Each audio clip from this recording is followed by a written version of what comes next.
Hello and welcome to Saluting Dad's Army, a four-part series celebrating the world of Warmington-on-Sea and the enduring brilliance of a comedy show which first hit the air way back in 1968, but continues to win new fans all the time.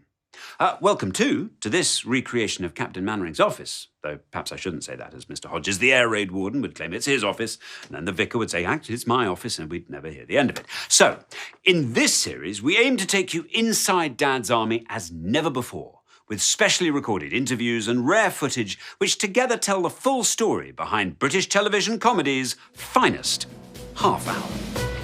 For 9 years and 80 episodes, the men of Dad's Army were in the front line of the ratings battle. And we'll learn how the show's success changed the lives of its stars. Dad's Army restored my father's confidence in himself. Good evening. We'll discover the stories behind some of the show's most dramatic scenes. John the Measurer was deliberately kept out of it because he was so impractical. We knew that he would not help at all. In fact, he'd probably make it worse. And we'll uncover rarely seen sketches featuring the platoon on royal duties. What is it, sir? You're never going to accept this at the palace, you know. There's a chance to see the cast and crew hard at it in rehearsal, and to hear from the 21st century comedy stars who grew up loving that weekly visit to Warmington-on-Sea. Dad's Army was probably the most popular viewing in the Dennis household because it was one of those series that you could watch with your mum and dad, and it wasn't embarrassing.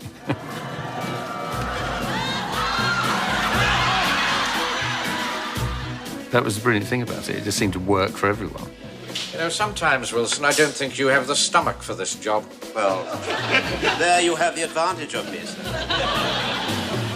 To kick off, we're going back to the beginning, to hear about the inspiration for Dad's Army and how it reflected the reality of wartime life, to meet people directly involved in the birth of the show, and to find out how the heroes of Warmington-on-Sea not only defied Hitler and his Nazi hordes, but rapidly captured the hearts of the British public. Don't panic! Don't panic! Would you kindly step this way, please? Oh, Wilson, bark it out, bark it out! Right, now, would you kindly step this way, please? They might use that torch where they tip your head back and pour gallons of water down you. Oh, dear. I don't think I can stand very much of that. We're doomed. How about a nice bit of rabbit? Rabbit? You'll be lucky. I haven't seen one for 6 weeks. You have now?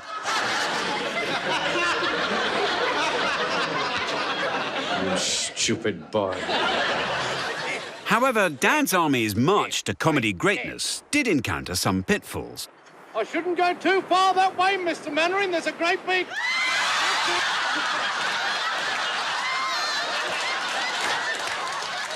Right at the outset, presented with the idea of a comedy series about the wartime Home Guard, many senior managers here at the BBC asked, Do you think it's wise? The story behind Dad's Army really begins in May 1940, with the Nazi blitzkrieg of Western Europe. The government, led by new Prime Minister Winston Churchill, decided action was needed to defend Britain against a potential German invasion. Minister of War Anthony Eden was responsible for the government's plan. Yes, Miss King. It's Anthony Eden, sir. In person? On the wireless. They say it's very important. Eden made an historic broadcast to the nation, including the Swallow Bank in Warmington-on-Sea. We want large numbers of such men in Great Britain who are British subjects between the ages of 17 and 65. 17 and 65. The name of the new force will be the Local Defence Volunteers. This name describes its duties in 3 words. The response to the radio appeal was dramatic. Before he'd finished broadcasting, people were pouring down to the police stations.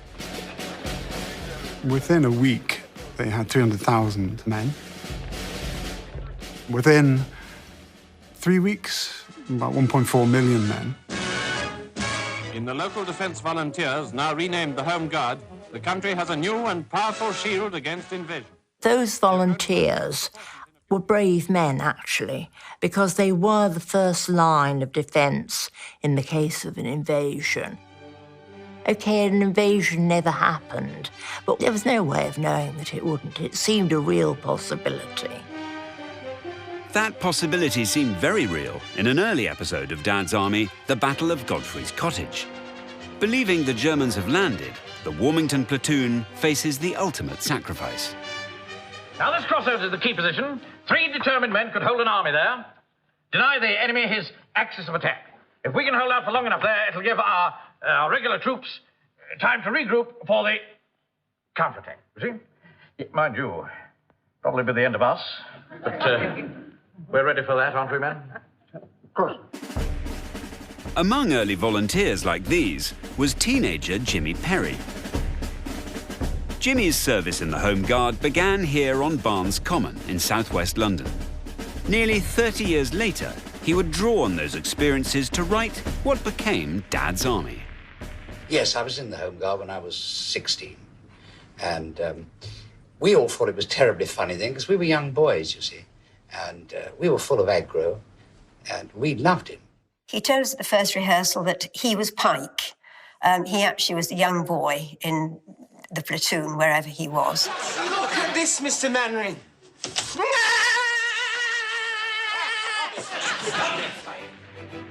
From the off, Dad's Army reflected the reality of wartime life. This rare colour footage, shot in May 1940, shows local defence volunteers drilling in the Surrey town of Woking. And the scene isn't really very different from those early days in Warmington-on-Sea. Squad, shut! Stand at ease.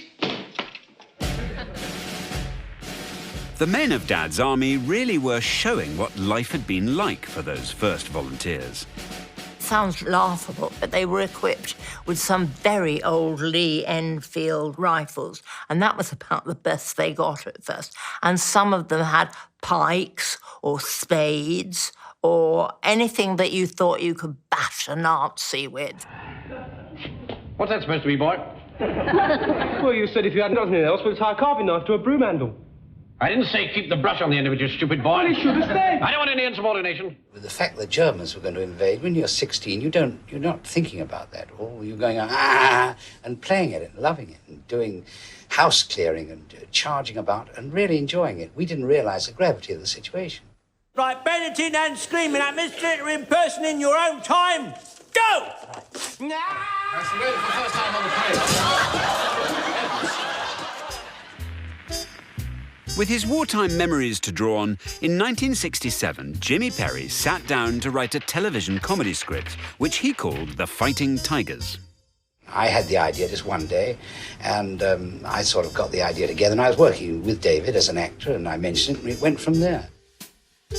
And so a partnership began between bit-part actor and Home Guard veteran Jimmy Perry and teenage air raid warden turned army officer turned BBC producer David Croft.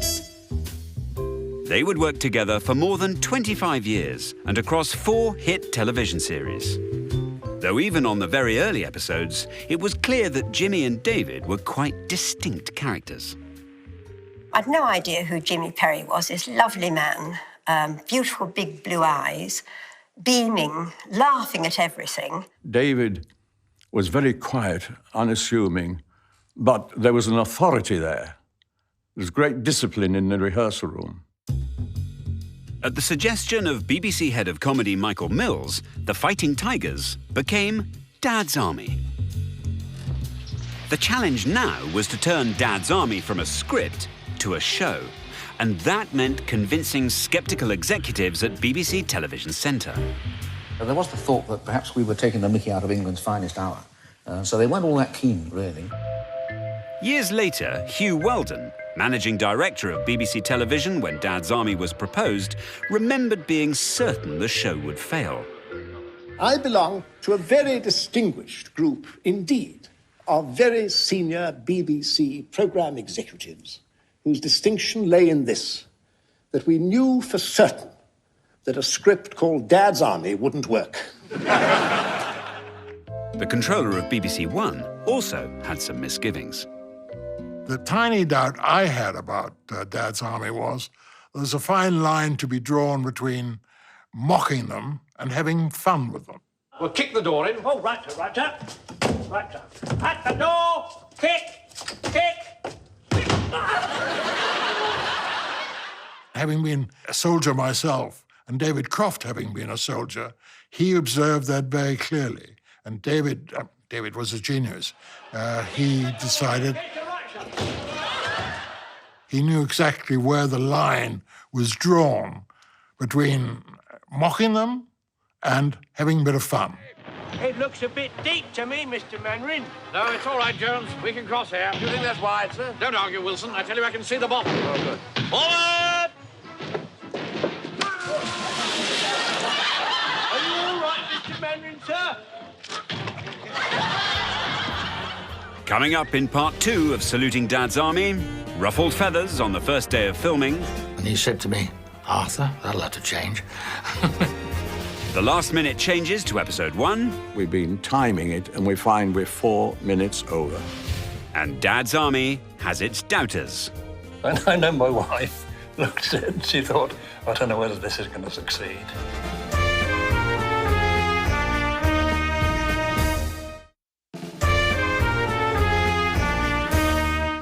Welcome back to this celebration of Dad's Army.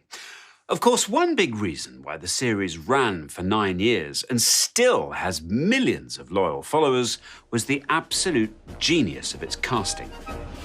The lineup was just inspired, ranging from newcomer Ian Lavender as Private Pike to veteran actor and playwright Arnold Ridley as Private Godfrey, and John Laurie, a major stage and screen name, as Private Fraser. He was a star. He'd done lots of films. He'd great Shakespearean actor. He was the only one my mother had heard of. However, the rest of the platoon might have looked rather different. Name? My card. Joe Walker, wholesale supplier. I suppose you won't be with us very long. You'll be called up any day, I should think. Oh, no, Gov, no. I'm, what's his name? Reserved occupation. How do you make that out? Well, I'm an wholesale supplier, aren't I? I mean, I supply essential supplies. Any previous military experience? I've got a girlfriend in the ATS. Londoner James Beck was cast as the likeable rogue Private Joe Walker. But Jimmy Perry had created the role with someone very specific in mind. He wanted Jimmy Beck's part. He wrote Walker for himself. You know, that whiskey you get every week don't fall off a lorry on its own accord. Has to be pushed. But before Dad's Army headed to its Norfolk base to begin location filming in April 1968, Jimmy had been persuaded not to play Walker and to concentrate on writing the show.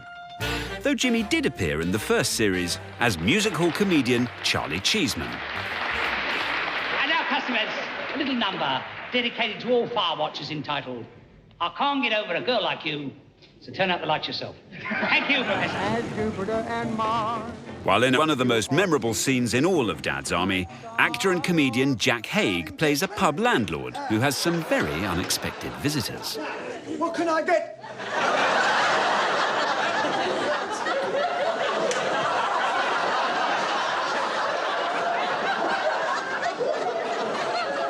Good afternoon, mine horse. 16 shandies, Mr. Ginger Beer. But in 1967, the BBC wanted to contract Jack Haig as Lance Corporal Jones, a role which would eventually be taken and then immortalised by an actor already known for playing characters much older than himself. 48-year-old Clive Dunn. Mr. Speaker. Yes. Why don't we chop off their trouser buttons? What? If we chop off their trouser buttons and they try to run away, that will show something unusual. I haven't come to the exciting bit yet. Later. Don't panic! There's a Nazi paratrooper dangling from the clock tower of the town hall. Yes. He's dangling. We know, we're just going. I'll get my rifle and my bayonet, sir. You don't need your bayonet. Yes, I do. When he comes down, they don't like it up. As with so much of Dad's Army, the character of Lance Corporal Jones drew directly on Jimmy Perry's own experiences in the Home Guard. I remember being on Barnes Common with this old soldier who'd fought in the Battle of Omdurman in 1898. I served in that campaign with some distinction, you know. I said, what are we going to do if the Germans come? If the Germans come, son, you'll do as you're told. And his boss at the BBC expected David Croft to do as he was told when casting the key role of Captain Mannering and hire the established character actor John Le Mesurier. John Le Mesurier was wished on me, actually, by Michael Mills. Michael Mills was the head of comedy. He said, you know, I think he ought to play the officer. I pondered this problem, and I just could not see him. And so sooner or later we got this magic idea of him playing the sergeant and Arthur Lowe playing the officer, and it worked like a dream. Arthur Lowe was familiar to millions from his years as store manager Leonard Swindley in Coronation Street. Now David Croft had decided Arthur was officer material and that John Le Mesurier should play his sergeant.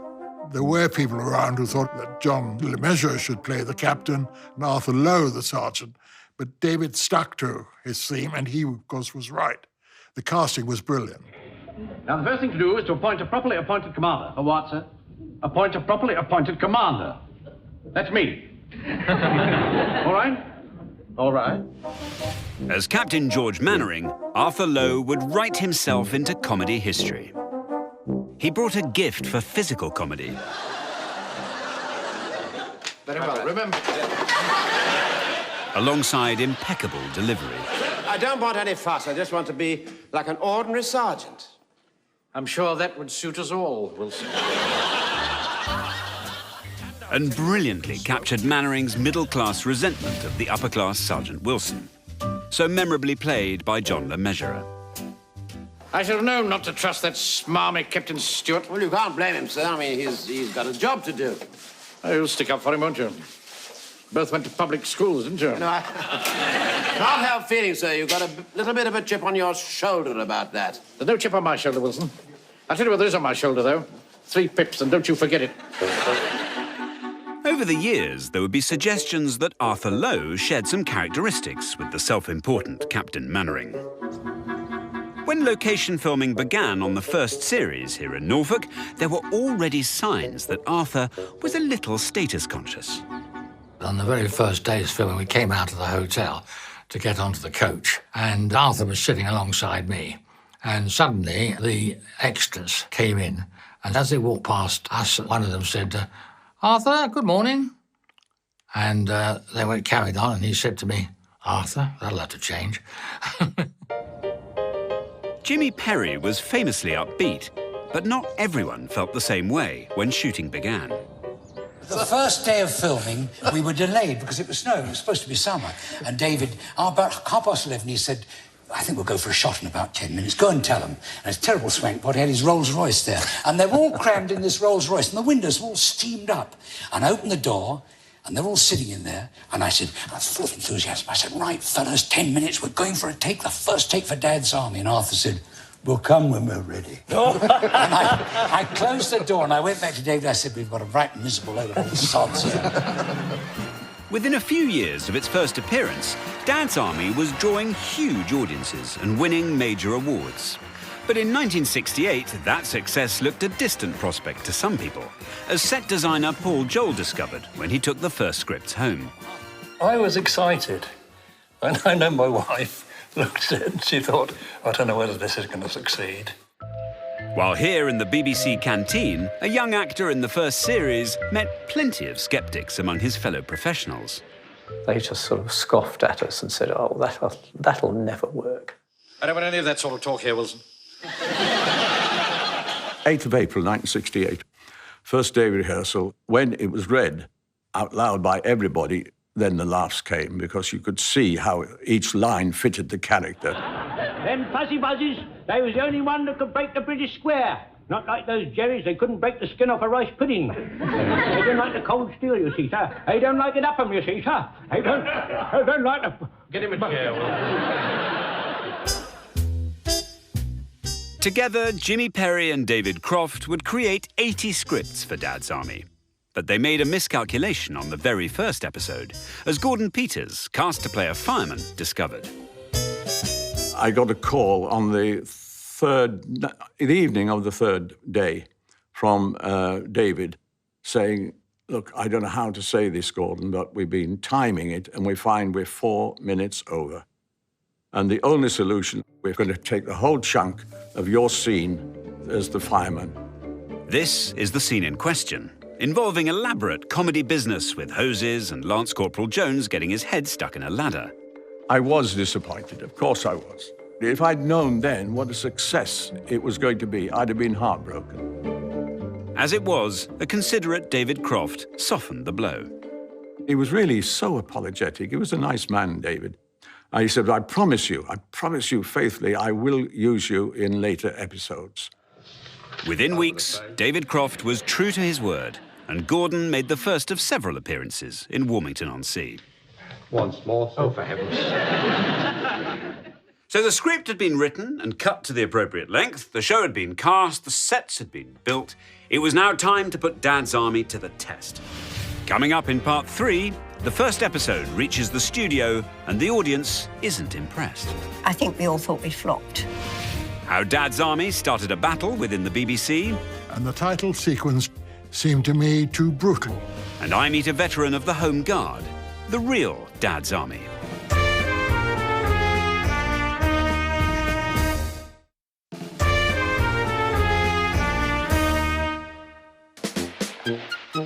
Welcome back. In the 1970s, Dad's Army was a huge hit show, featuring elaborate scenes worthy of a feature film. But that success was some way off when the studio clock started running on episode 1, The Man and the Hour, on the 15th of April, 1968. I think we were all nervous because it was the first one. 5, 4, 3. On the very first programme of Dad's Army, I was a vision mixer. That's somebody who sits with the director and cuts from camera to camera. I was a commissioned officer, Wilson, and I served in France during the whole of 1919. Yes, but war ended in 1918, I thought, sir. Well, somebody had to clear up the mess. Oh, yes, of course. The audiences in the studio always seemed to love the programme as it was recorded, although I don't believe the very first episode was a great success. Right, who's in charge here? I am. Why? Right, we'll get this all cleared out at once. Bill Pertwee got a much bigger reception during the warm-up than we did doing the actual show. So get this lot out, so I can carry on with my lecture. Are you asking the army to retreat? Why not? You've had plenty of practice lately. I think we all thought we'd flopped. As if that weren't enough, the controller of BBC One wasn't impressed by the idea for the Dad's Army title sequence, strongly advocated by head of comedy Michael Mills. It was a title sequence that depicted refugees fleeing down the roads in France, German planes coming over to strafe them, and that became a big argument with Michael Mills, because Michael was determined to have the original title sequence, and I was just as determined that the original title sequence was not on.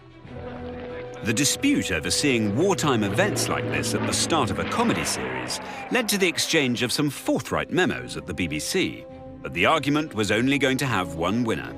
Even now, all those years later, I still feel it was right to have a title sequence that depicted comedy.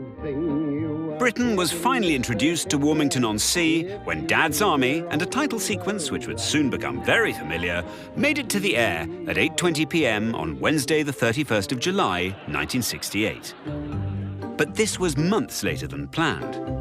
Everything from football finals to dramatic world events had conspired to delay transmission at least twice. To start a comedy series in July during the holiday period is not a good idea. But there it was. By that time, we were committed. There was a hole in the schedule. It had to go, which was the important thing to do. Now, men, you've answered your country's call today. We're all here to defend our homes and our loved ones. And I know that you will not shirk that duty. We've no guns. We are naked. But we have one invaluable weapon in our army: ingenuity and improvisation. That's two. So the following morning, the reviews were in, and they were kind of mixed. The Daily Mail wrote, "It isn't situation comedy or character comedy. It's only gag comedy. The quickest to write and the quickest wearing on the ear." The Daily Telegraph commented, "Often funny, but at other times the humour was laboured." But the reviewer in the Daily Express was spookily accurate when he predicted, "My instinct tells me that the BBC is about to come up with a classic comedy series." There had definitely been some anxiety at the BBC about a comedy series set when Britain was in peril.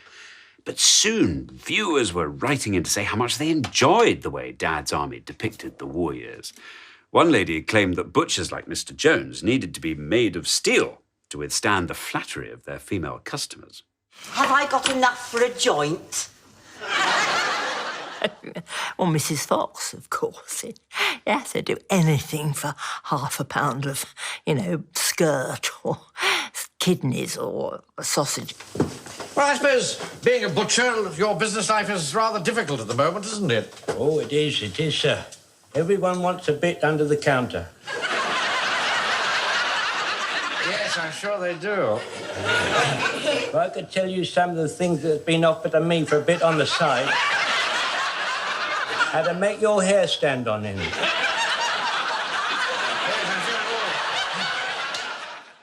Another viewer remembered that her husband had been on a Home Guard exercise to capture a farm. His platoon couldn't work out why no one was defending it until they realised the farm they were meant to be attacking was actually 5 miles away. Just the kind of mix-up that would become familiar in Warmington-on-Sea. On the phone to HQ quarters. Captain Mandarin in position 641937, I said. That's the target, he said. I've given him the wrong number. I forget my own name, Nick. 641937 is definitely where Captain Mandarin went. Are you sure? Absolutely. I never forget a number. They wanted me to go to the accounts department once, but I didn't fancy it.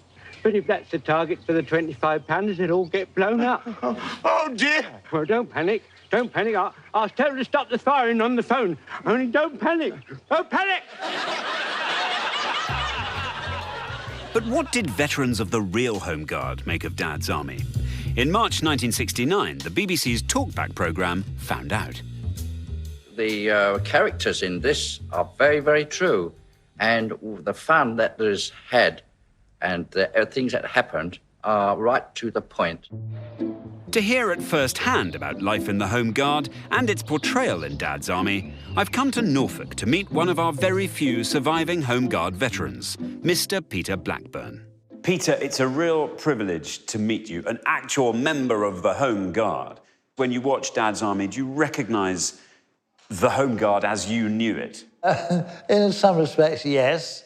It did have its moments. We had to do a lot of marching, battle drill and such like. So we did have a lot of that to do. You were working on your parents' farm. Yes. That was a reserved occupation. You absolutely weren't, you couldn't be spared, so you weren't allowed to join the armed forces. Yes, that's correct. Why did you join the Home Guard? What was it that led to that? Basically, I loved shooting. Other chaps, they went in for the ARP or other things.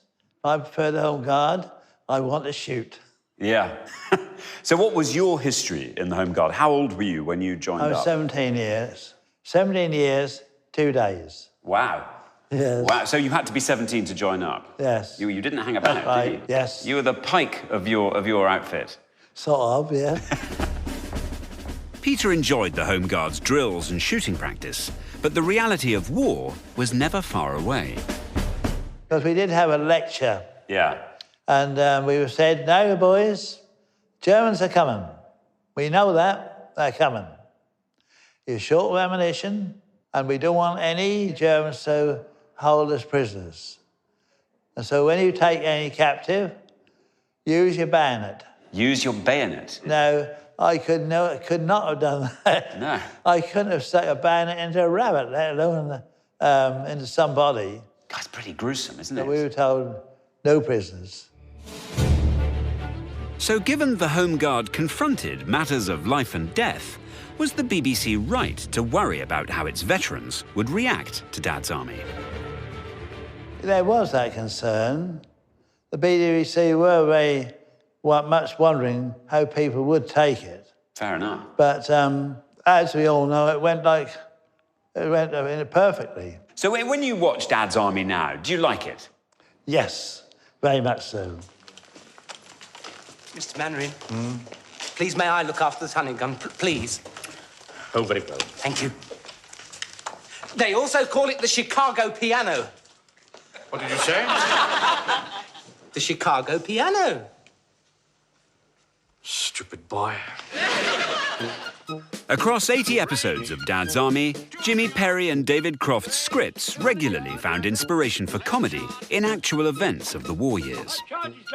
There's an episode of Dad's Army where they defeat an opposing Home Guard unit by firing onions out of what looks like a very crude gun. And in fact, that gun really did exist. It was called the Smith gun. So that's bang on there. Coming up in part 4, the original vision for Mrs. Mannering. Memories of the stars from those early episodes. No, no, my dear boy, the pleasure's all mine. And forthright opinions about the scripts. Oh, I wouldn't want that rubbish in my home.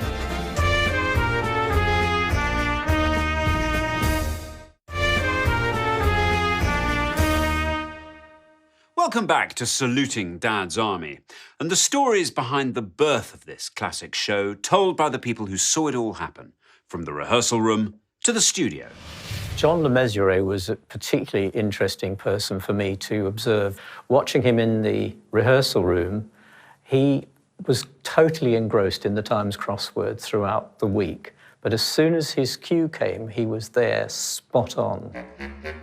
Meanwhile, Arthur Lowe made a favourable impression on Richard Kittredge, a young actor hired as one of the platoon's back row boys, ahead of the second series.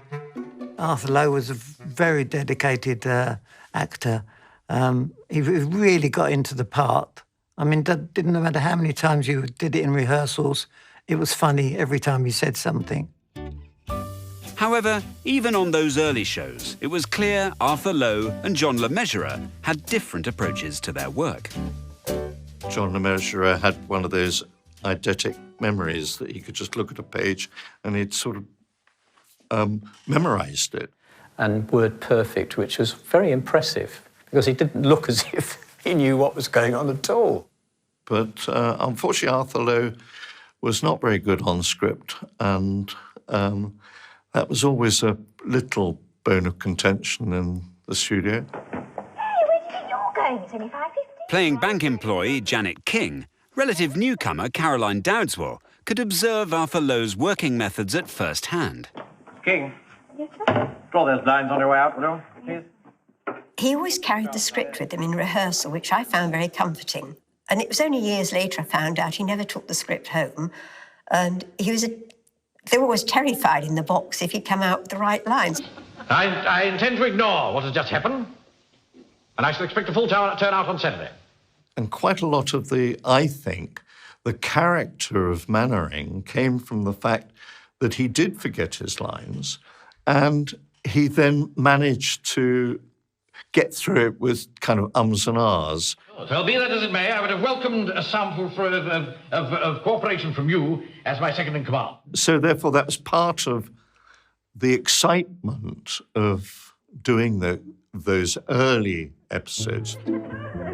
That sense of excitement was plain to a young actor guesting in the first series as a captured German pilot. The audience reaction was fantastic. I mean, particularly in the church hall scene where we were captured and brought in, and Arthur Lowe was interrogating us. He got his script in a terrible muddle. And the audience loved it. I mean, they just loved to see all these little mistakes. Arthur Lowe's reluctance to spend time learning his lines gave rise to stories that he didn't have a high opinion of the Dad's Army scripts. But this idea is dismissed by his son, Stephen Lowe. Arthur did so much work, other work as well as Dad's Army, in parallel to recording Dad's Army, that sometimes he hadn't done his homework and he hadn't really learnt his lines. Ah. I'm just wondering who'd be the first to spot that. So One day, David Croft, in exasperation, said, Arthur, you couldn't possibly take the script home and learn your lines, could you? And my father said this famous thing that's become famous now, you know, oh, I wouldn't want that rubbish in my home. And, of course, he didn't think it was rubbish. He held David Croft and Jimmy Perry in the highest regard. He thought they were brilliant writers. When I was first informed that I was no longer to be your commanding officer, I must admit that my first reaction was to go away quietly. And then I thought, no, the defense of this town must come first. This country needs every able-bodied man it can get. And I was very proud to lead you as Captain Mannering. I shall be equally proud to march in your ranks as Private Mannering. That's all. Arnold Ridley, I think David had to sort of wake up occasionally because he'd be sitting in the corner doing his crossword and sitting on a little stool that he carried around with him all the time. While we're rushing here and there and running the flag up the pole, old Godfrey will still be trying to climb out of the van. Come. That's a bit of an exaggeration, isn't it? No, it's no exaggeration. It's plain for all to see. The man's decrepit. No offence. John Laurie, I remember him chanting in makeup. He'd come in and everyone was fussing over Arnold or John Le Mesurier, and nobody was taking any notice of him, and he'd stomp off again. John Laurie entertained the nation as James Fraser, the mournful undertaker, based here in the High Street. Dear Mrs. Pickering, I hope you found the funeral arrangements for your late husband entirely satisfactory. May I say how sorry I was that the hearse ran out of petrol just outside the city? I'm sure your dear departed husband would have been proud of the way you helped to push him to his final rest. Mr. Fraser seems ideally suited to his chosen profession, but it seems he changed his career late in life. Because when the first volunteers turn up here at St Aldham's Church Hall in episode 1, Fraser's in a completely different line of work. Name, James Fraser. Occupation? I keep a philatelist's shop. How do you spell that? S-H-O-P. Fraser's change of profession was just one way Dad's Army developed from its very early days. Take the residents of 23 Lime Crescent, Mr. and Mrs. Mannering. Elizabeth Mannering is the unseen presence who looms over her husband day and night. You wake, Elizabeth. But Jimmy Perry's original drafts of what became Dad's Army do feature Mrs. Mannering in vision. She's described as a thin, shivery lady about 40 and calls her husband dear. So Dad's Army evolved before and after it reached the screen, but at least one element remained utterly consistent. Captain Mannering's uncompromising hostility to the Nazi hordes poised across the channel. Now, there are one or two things to look at here, but I want you to take particular notice of the eyes. You see the eyes? Mean, shifty, set too close together. Typically Nazi. Now, the thing to look for here is this red, nasty bull neck with the bulging out over the collar. That's also typically Nazi. Mr. Mannering, aren't there any nice-looking Germans? No. The platoon chased a German pilot across the countryside for miles, only to discover he'd been chasing them. Why do you keep running away? I have been trying to give myself up. 9, 8. In the face on the poster, they somehow end up inside a camp for German prisoners of war. They also did their best to rescue a German parachutist hanging from the town hall clock. And, of course, there was an unforgettable confrontation with a captured U-boat commander. And it's 4 with vinegar, 3 with salt, and 2 without salt or vinegar. What are you doing? I'm taking the order. And I don't want any nasty, soggy chips.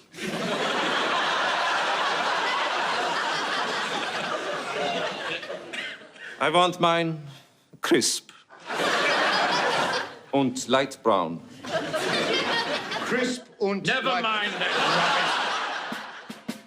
Captain Mannering seemed to think that his showdown with Captain Muller was his first crack at the Nazis. Face to face with the enemy at last, eh? He'd obviously forgotten that encounter with the enemy in the very first series. Sir, permission to speak, sir. Yes, sir. We've captured a couple of Jerry parachuters. You what? Yes, sir. Just showed them the cold steel. They come quiet as mouses. They don't like it up them, you know, sir. They don't. In the script, the regular cast kept their guns trained on their prisoners. But behind the scenes, the star's generosity made a lasting impression on a young actor playing one of the first Germans seen in Dad's Army. We were stuck behind for this little scene where we German pilots were captured by Clive Dunn. We were left on our own, the three of us. And so I said to Clive Dunn, look, I've had no experience of television comedy. Can you tell us what to do? And he was really, really kind. So that was special for me. After the show and a visit to the bar, it was time to say goodbye to the stars, including the oh-so-urbane John Le Mesurier. And I said, thank you very much, sir. It's been a real pleasure to meet you and work with you for this week. He said, no, my dear boy, the pleasure's all mine. I don't know whether he's sending me up, but he was a real gentleman. Hello. Wilson. How many times do I have to tell you not to say hello on the telephone? Announce yourself, officially. This is HQ, number 1 company, B platoon, Warmington-on-Sea, Home Guard. And you are Platoon Sergeant Wilson. Yes, right. This is HQ, number 1 platoon, B company, Warmington-on-Sea, Home Guard. And this is Platoon Sergeant Wilson speaking, yes. Oh, hello. Viewers just lapped up Dad's Army. The average audience for Series 1 in 1968 was just over 8 million viewers. When Series 2 hit the air just months later, that figure rose to 12 million. Once it had got going, I mean, the genius of David Croft and Jimmy Perry and the cast made this such a surefire hit that it was vital to the schedule of BBC One. All right, I wouldn't say I was all that important. Did you, Wilson? No, I don't think so. I cannot think of a comedy series that was so certain to be renewed as Dad's Army. So, after a slightly uncertain start, Dad's Army became a runaway success. Literally. Mr. Mannering! Stop, Mr. Mannering! Stop! All your money's falling out! I've got to attract his attention.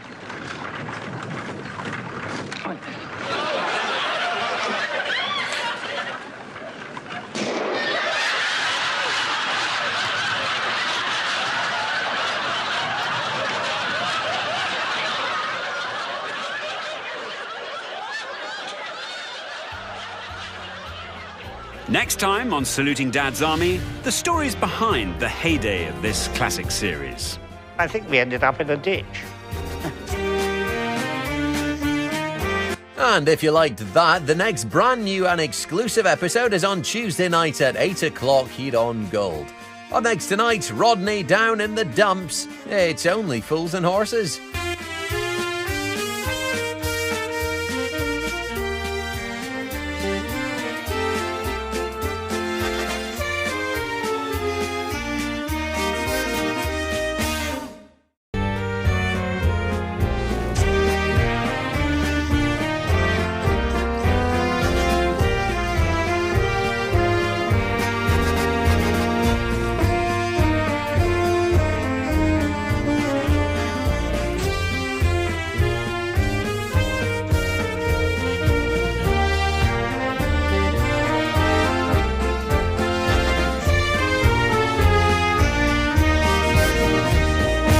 Welcome to Saluting Dad's Army, a celebration of a unique, truly brilliant comedy show that's been keeping Britain laughing pretty much non-stop since 1968.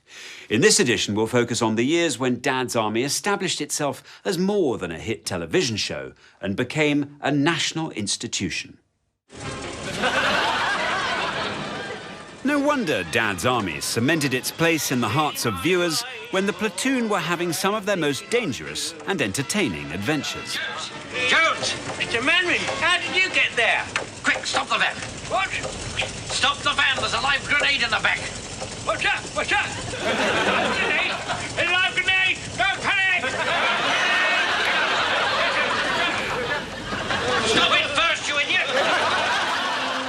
These were years of award-winning success when the show brought national popularity to its stars. He always saw Dad's Army as a gift. He felt lucky that he'd ended up in this series. While in a rarely seen sketch, we'll show the men of Dad's Army gaining royal approval. Advance and be recognised! About to be recognised. And providing a wartime guard for the residents of Buckingham Palace. Plus, we'll show how a generation of young viewers fell in love with Dad's Army. They would walk around the countryside like this. I used to copy them with my grandmother's Victorian sink plunger. But these were also years when Dad's Army suffered an unexpected and tragic loss. Right, wheel! In autumn 1969, Dad's Army marched onto the screen for its third series. Godfrey, pick 'em up, pick 'em up! I'm afraid they won't go any higher. Jimmy Perry and David Croft's scripts featured many memorable scenes, such as when Mannering and Wilson grappled with an unexploded bomb.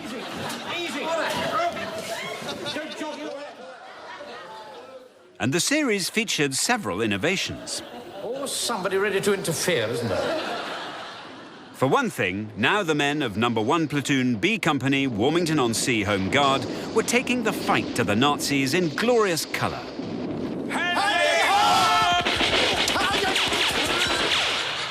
And we had our first sight of a truly magnificent vehicle, adapted to become a mighty weapon of war. Range 100 yards, 5 rounds, rapid fire.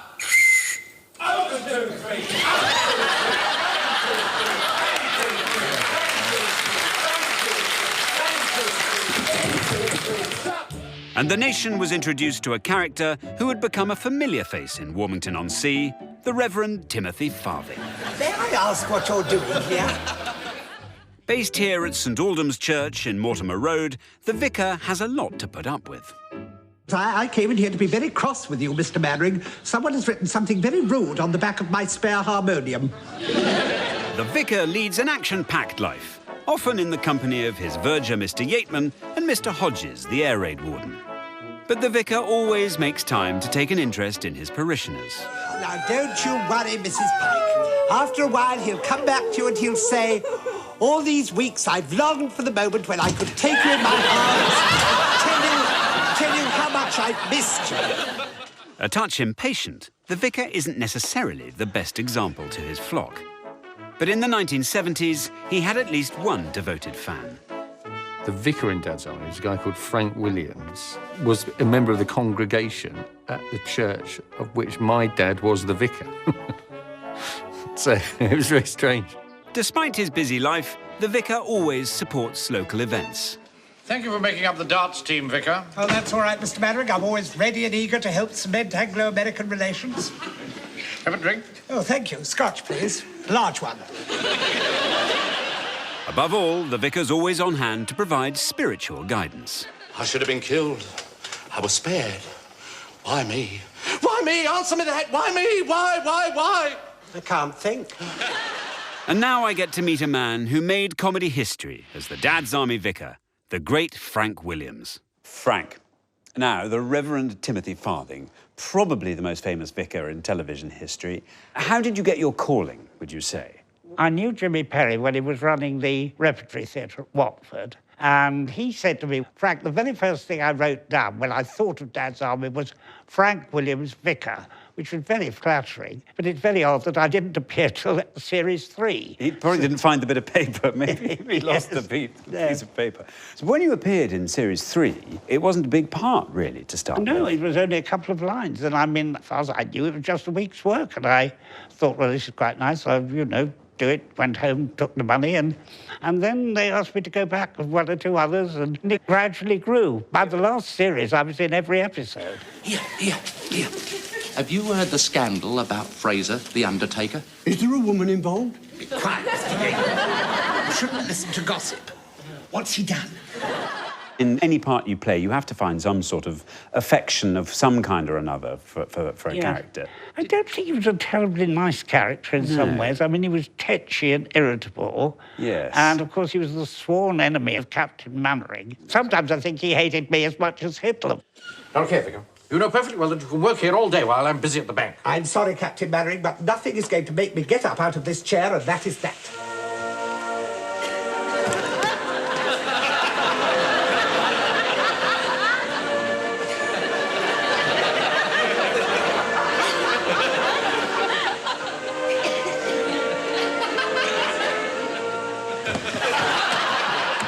But I suppose, actually, it's not just the characters in Dad's Army, it's the relationships. The fact that he has to share his church hall with Mannering and his platoon. Well, you see, when there was this unholy trinity of the vicar, the verger, and the warden. Yes. And, of course, the verger was very loyal to me, but also a bit of a trial on occasion, so it was a very sort of strange relationship in many ways.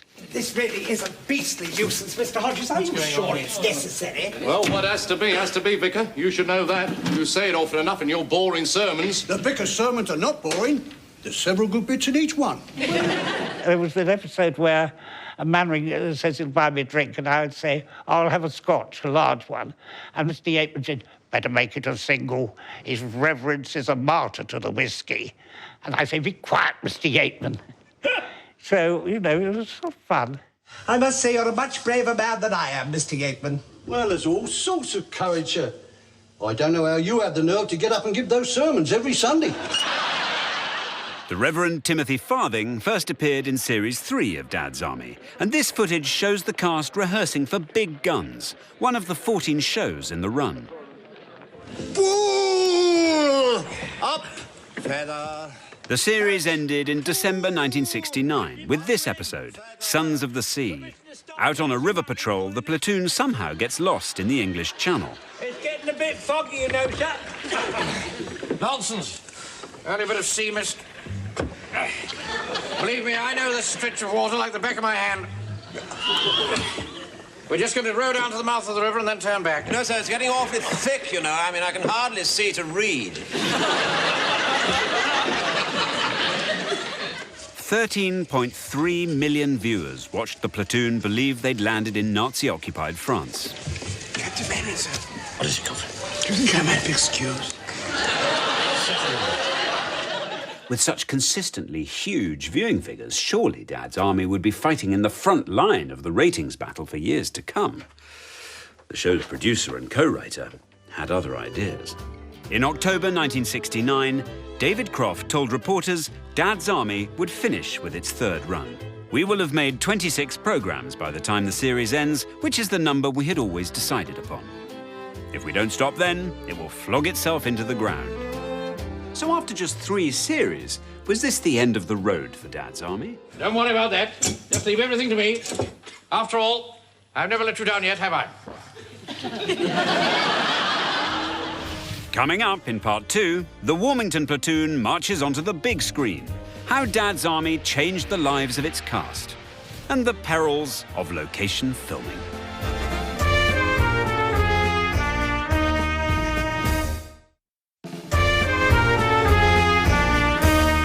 Welcome back, with a reminder that when the third series of Dad's Army was yet to air, producer and co-writer David Croft told the press that the show had reached the end of its life on television. But that wasn't because Dad's Army was a flop. It was because it was a hit. Oh, Napoleon, the British... Like millions of wartime Britons, the platoon spent hours at the cinema. Rubbish. And of course, the biggest film fan in Warmington was Private Pike. I saw that film, Petrified Forest, with Leslie Howard and Humphrey Bogart. Well, in that, Humphrey Bogart had got Leslie Howard prisoner, you see, and he was holding him prisoner in a cabin overnight by gunpoint. Now, Leslie Howard kept on quoting poetry at him and using long words and sneering at him, and he got him all annoyed, you see, Leslie Howard did. You could do that. What actually happened to Leslie Howard? He got shot. In 1970, the cinema-goers of Warmington were heading onto the big screen themselves as shooting began on a Dad's Army feature film. Dad's Army. Men of valour, men of courage. As this typical 1970s trailer suggests, the film featured the key members of the platoon and their enemies. Who do you think you are? They're the local defence volunteers, and I'm their appointed commander, Captain Mannering. And I must ask you to keep your hands off my privates. The trailer tempted filmgoers with new action, but also highlighted scenes familiar to fans of the TV show. What's that supposed to be? You said if we hadn't got anything else, we'd tie a carving knife to a broom handle. I didn't mean that you were to leave the broom on the end of the handle, you stupid boy. Even though the film represented well-trodden ground, according to one review, and produced no belly laughs, in the words of another, it made the top 5 at the UK box office for 1971. There was even brief talk of a sequel, Dad's Army and the Secret U-Boat Base. As it was, long before the feature film opened in March 1971, Jimmy Perry and David Croft had changed their minds about making another Dad's Army television series. Here's the cast shooting its first episode, The Big Parade.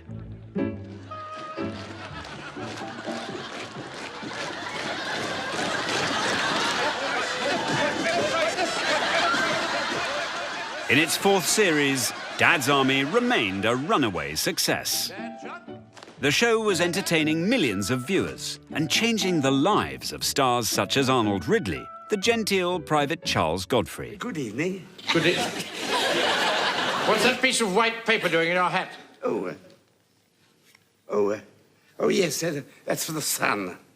For the sun? Yes, you see, Sergeant Wilson won't let me wear my Panama, and my nose is very sensitive, so I thought this is the next best thing.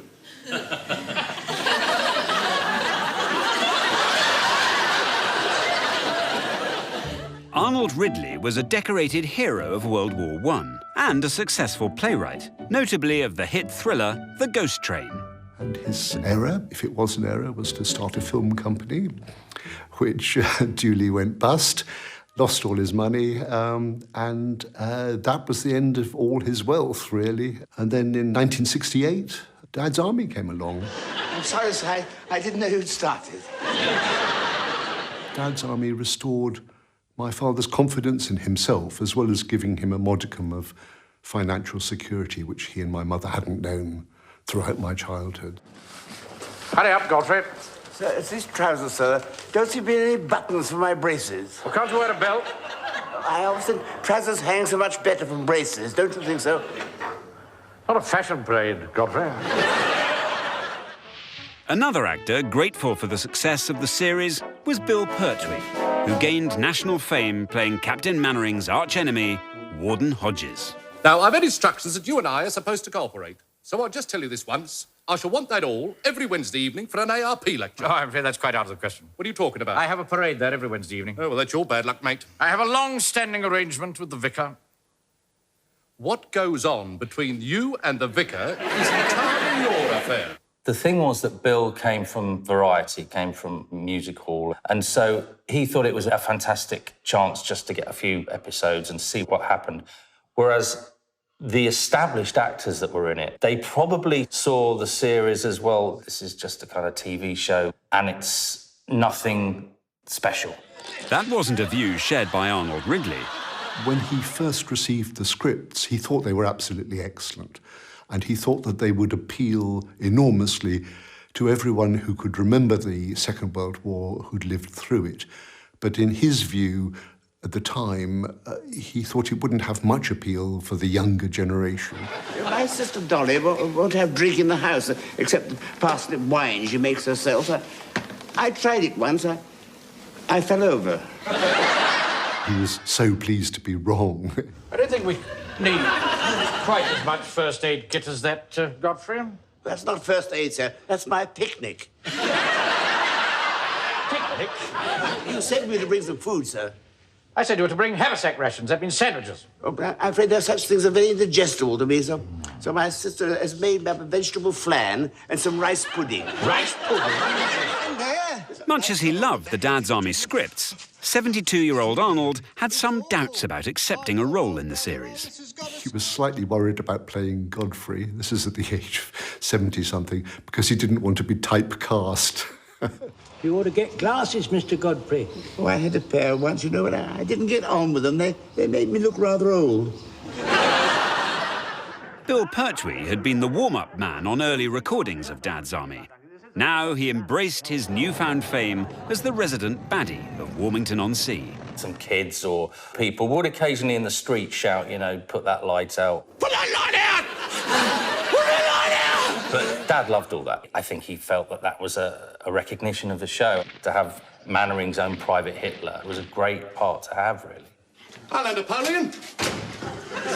What's this, mother's meeting? Do you mind not barging into my office without knocking? What do you mean your office? It's my office as well, mate. But he did fall in the water a lot. Back up!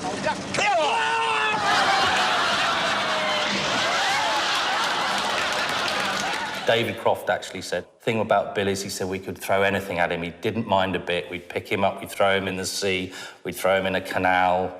Dad was just thought it was all fun. Bill Pertwee was also involved in real-life drama when filming big action sequences for the show, as his friend and colleague Frank Williams remembers. I want to ask you about the Battle of the Giants, because there's that wonderful motorbike sequence on Hodges' motorcycle. Oh, I remember that. The motorcycle arrived, and so we got on, and we set off down the road towards the camera crew, and I could see the camera crew looking, oh, yes, this is really good, nice shot here, yeah. And then suddenly they went like that, because they were quite clear Bill was not going to stop because he couldn't find the brake. And I think we ended up in a ditch.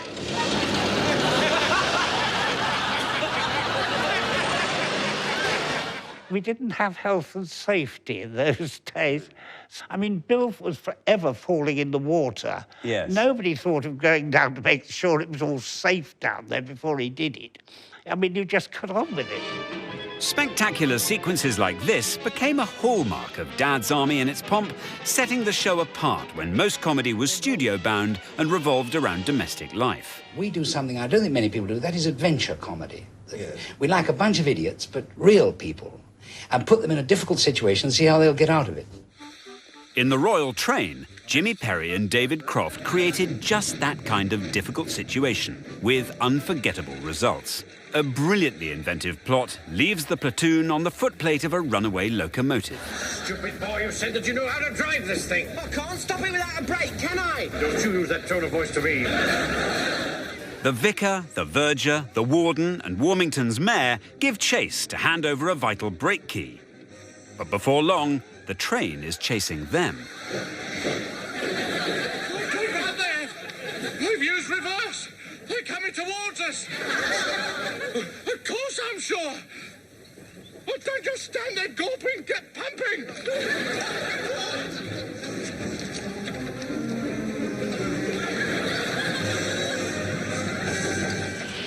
Tell me about the Royal Train episode. My favourite of all time. I mean, that was very hazardous in a way as well. And I can remember Bill Pertwee saying, you know, Pike is supposed to be driving the train. He's the only one who can see what's happening. The real driver can't see what's going on, and it's gaining on us.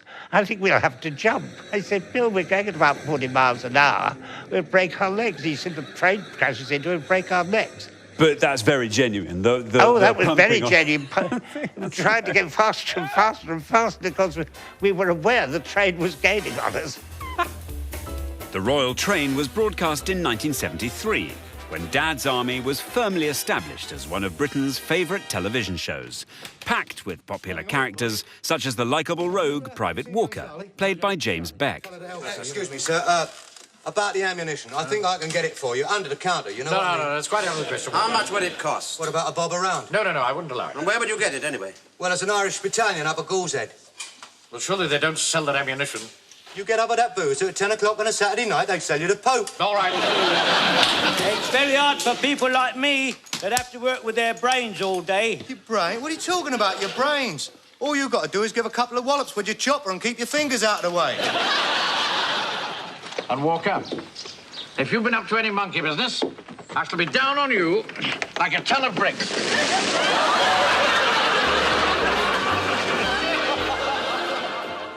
Ever cheerful and hugely talented, James Beck was a highly popular figure with his Dad's Army colleagues. But during studio recordings for Series 6, he fell seriously ill at a charity event.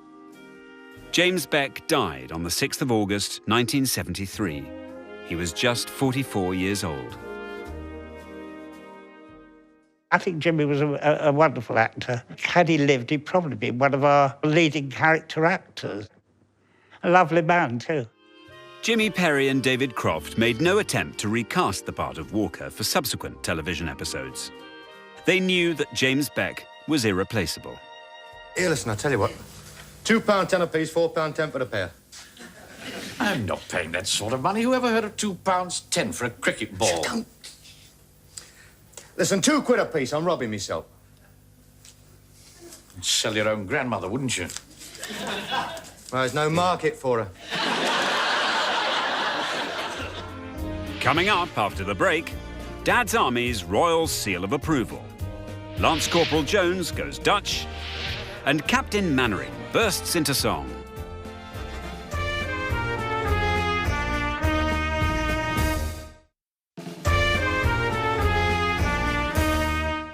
Welcome back to Saluting Dad's Army, and a step back in time to April 1970 as the men of Wilmington-on-Sea Home Guard receive a Royal Seal of Approval. All right, Jonesy, that's enough. That's enough. Sentries will at all times be alert, watchful, vigilant. This specially written and rarely seen sketch sees the platoon on guard duties at Buckingham Palace. Halt! Who goes there? Yes.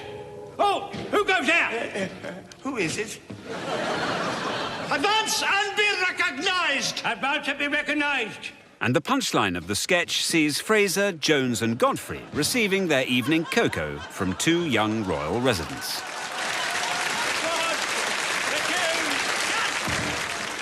The press speculated that the Queen was a devoted fan of Dad's Army, while any number of articles fed the wider public's appetite for information about the show and its stars. Many of the images used to promote Dad's Army in its heyday were captured by a man who followed the show for 9 years and joined me to share some of the stories behind his pictures.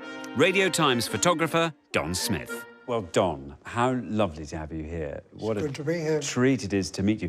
So I'm going to call you the official photographer to Dad's Army. Well, that's flattering, but I wasn't the only one. Well, shall we have a look at some of these? We're going to start with this one. This is where Arthur Lowe gets invited away for the weekend, and there's a lot of hard drinking. Here's the hill of the Duchess of York. Who's a friend of Colonel Puff, Puff, Puff, Puff. Arthur Lowe suddenly emerged, unknown to me. He comes out drunk. Damn revolving doors. And I wasn't expecting it. Suddenly, he staggers out like this, and I thought, goodness me, that's a picture, and whipped the camera up quickly, and that's why it might even be a bit blurred. Got a slight blur, or you see his something. hand. Yeah, but that's probably his movement him, and not mine. What are your memories of Arthur Lowe? A bit bumptious, you know, in his nature, but lovely with it. The relationship between him and John Le Mesurier, Sergeant Wilson, is just perfection. What was their chemistry on set? In all the episodes I did, I never saw them arguing, having differences of opinion about anything. Do be quiet, Wilson. I'm sorry, I'm only trying to help. Well, don't do all right, that. all right, Don't do all that right. sort of thing. Let's have a look at our next one. And look, here we are. Here's John Laurie. I mean, he was a tremendous actor, wasn't he, He was John Laurie? wonderful, Had yeah, a good. Shakespearean background. Yes, yes, indeed. He said, you know, I've been a Shakespearean actor all my life, and I've made feature films and this, that and the other. He said, and then I've become famous for this kind of rubbish, sitcom rubbish, you know. On November the 6th, 1940, you wasted 3 hours giving us a lecture on why the Germans don't play cricket. On January 28th, 1941, you gave us a lecture telling us how Hitler, when he's in a rage, bites the carpet.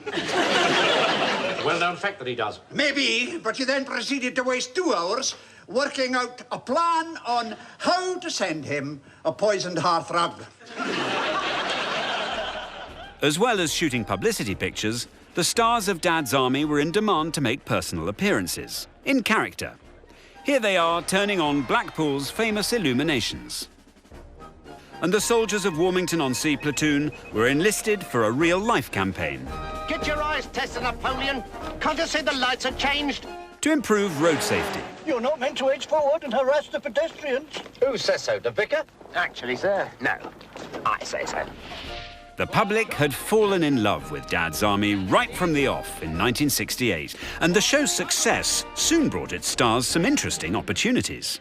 First to show off his musical talents was Arthur Lowe, who released an album in 1969, Bless 'Em All. Bless 'em all, Dad did some work that was definitely spin-off from Dad's Army. One thing that sticks in one's mind is the album of wartime songs. You'll get no promotion this side of the ocean, so cheer up, my lads, bless them all.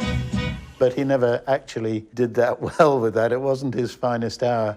Even so, Arthur could still be seen performing wartime hits on BBC One. Was there that you whispered tenderly that you loved me, you'd always be my lily of the lamplight, my own Lily Marlene.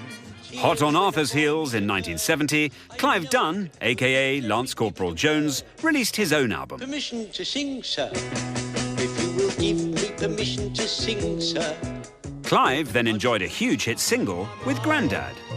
Every day I find thoughts of when I was a boy.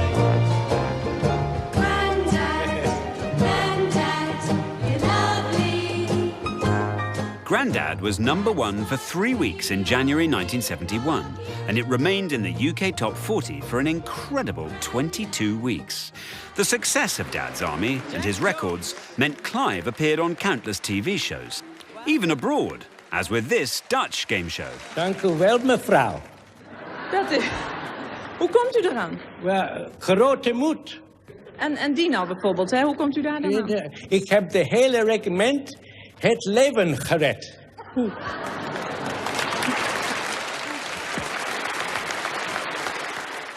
In fact, the cast of Dad's Army popped up in character in any number of programmes, including this BBC salute to Noel Coward. We'll have to hide that armored car. We're marching to Berlin. We'd almost be ashamed of it in Rome. So if you come to blight us with the blame, guns, the home guard might as well, the home guard might as well, the home guard might as well go home.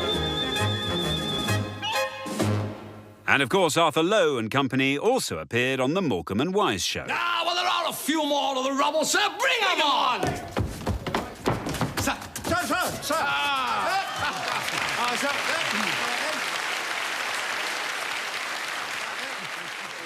He was old pals with Eric and Ernie. He'd known them forever. And when they invited him on his show, he was delighted to go on there. Oh,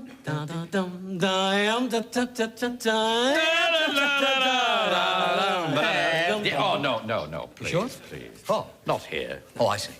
It's very good, though, isn't it? Playing the leader of the platoon, Arthur Lowe was front and centre of a show with truly broad appeal. We were walking along Knightsbridge one time in front of Harrods, and we were stopped by an Arab sheikh who had just come out of the shop and wanted to talk to my father and tell him how much his wives enjoyed the show. I had to pop into the chemist for Mrs. Mannering. Ah, yes. Of course, he kept me waiting. I suppose, yes. Nothing serious, I hope, sir. No, she just can't sleep. It's these air raids, you know. Well, there haven't been any lately, have there? Oh, she imagines them, even if they're not there. Very high, strong woman. Yes, so you said, sir. Slightest noise, she tosses and turns till sunrise. Dustbin lid blew off last night. And before he could say Jack Robinson, she was under my bunk with the gas mask on. In the 1970s, as well as recording up to 13 episodes a year of Dad's Army for television, Arthur was busy making films alongside Peter O'Toole and playing everyone from Mr. Micawber to Louis Pasteur for the BBC, amid a huge body of work. Nonetheless, he was fixed firmly, immovably, in the public mind as Captain Mannering. Sometimes that was a little bit of a disappointment for him, but, you know, he really only cared what the profession thought. He was very happy for the public to think of him as Captain Mannering, and he attended a lot of charity events in character as Captain Mannering. No, I had no trouble at all, except from the warden, who, I mean, we expect trouble from anywhere, and he's not one of my men in the first place. So long as the profession realised he was doing other work than just being in a television comedy show, yeah, he was happy. Those stories endured about Arthur's reluctance to learn his lines for Dad's Army, his brilliant performance was a reflection not only of his talent, but of a deep-seated professionalism. He used to say that it was no different to being a bus driver, If it was a Monday to a Friday and there was work going, he should get out of the house and go and do it. So if he was made an offer and he could do it, he would go and do it. And for 80 television episodes of Dad's Army, on radio, on stage and film, Arthur Lowe was ready to get up, go to work and bring an immortal comic character to life. In the name of the king, I demand to examine your chicken. This is a war, Wilson, not a Rotary Club dance. Now, the reason I've taken all these pains to keep this matter a secret is because nobody must see this dance, and it is perfect. Otherwise, we might look like a bunch of idiots. Coming up in part 4 of Saluting Dad's Army, how the platoon captured the hearts of a young generation.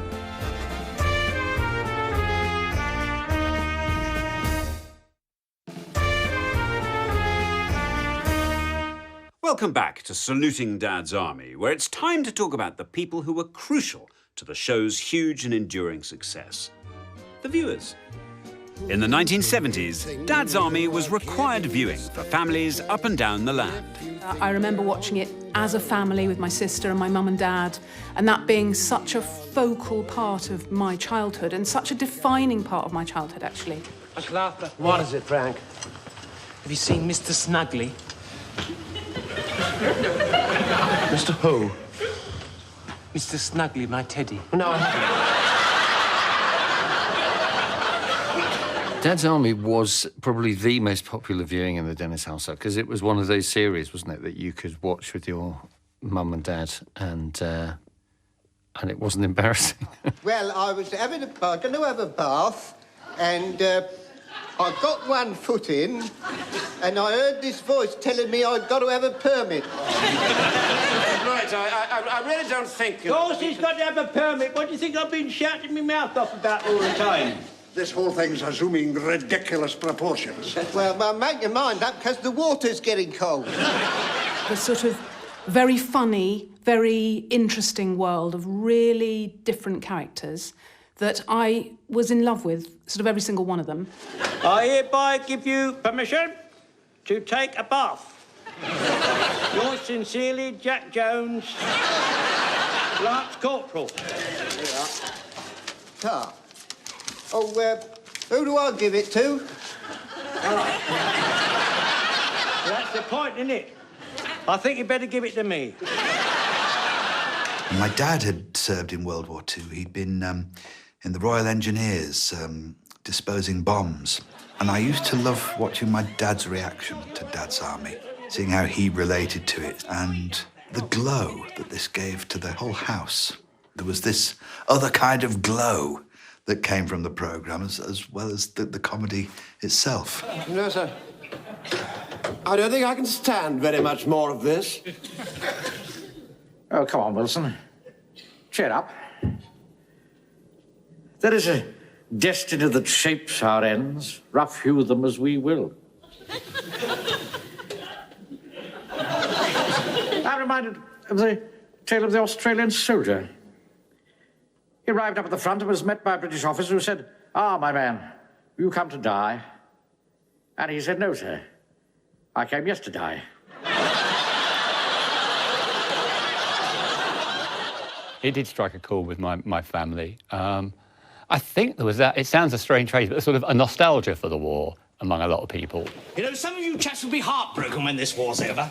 You just love the Home Guard, don't you? Gives you every opportunity you want for dressing up and strutting about in uniform. For your information, Mr. West, I never strut. It was the moment that they kind of felt most alive. Good grief. What's that damn great gun doing there? That is a Lewis machine gun, Mark I.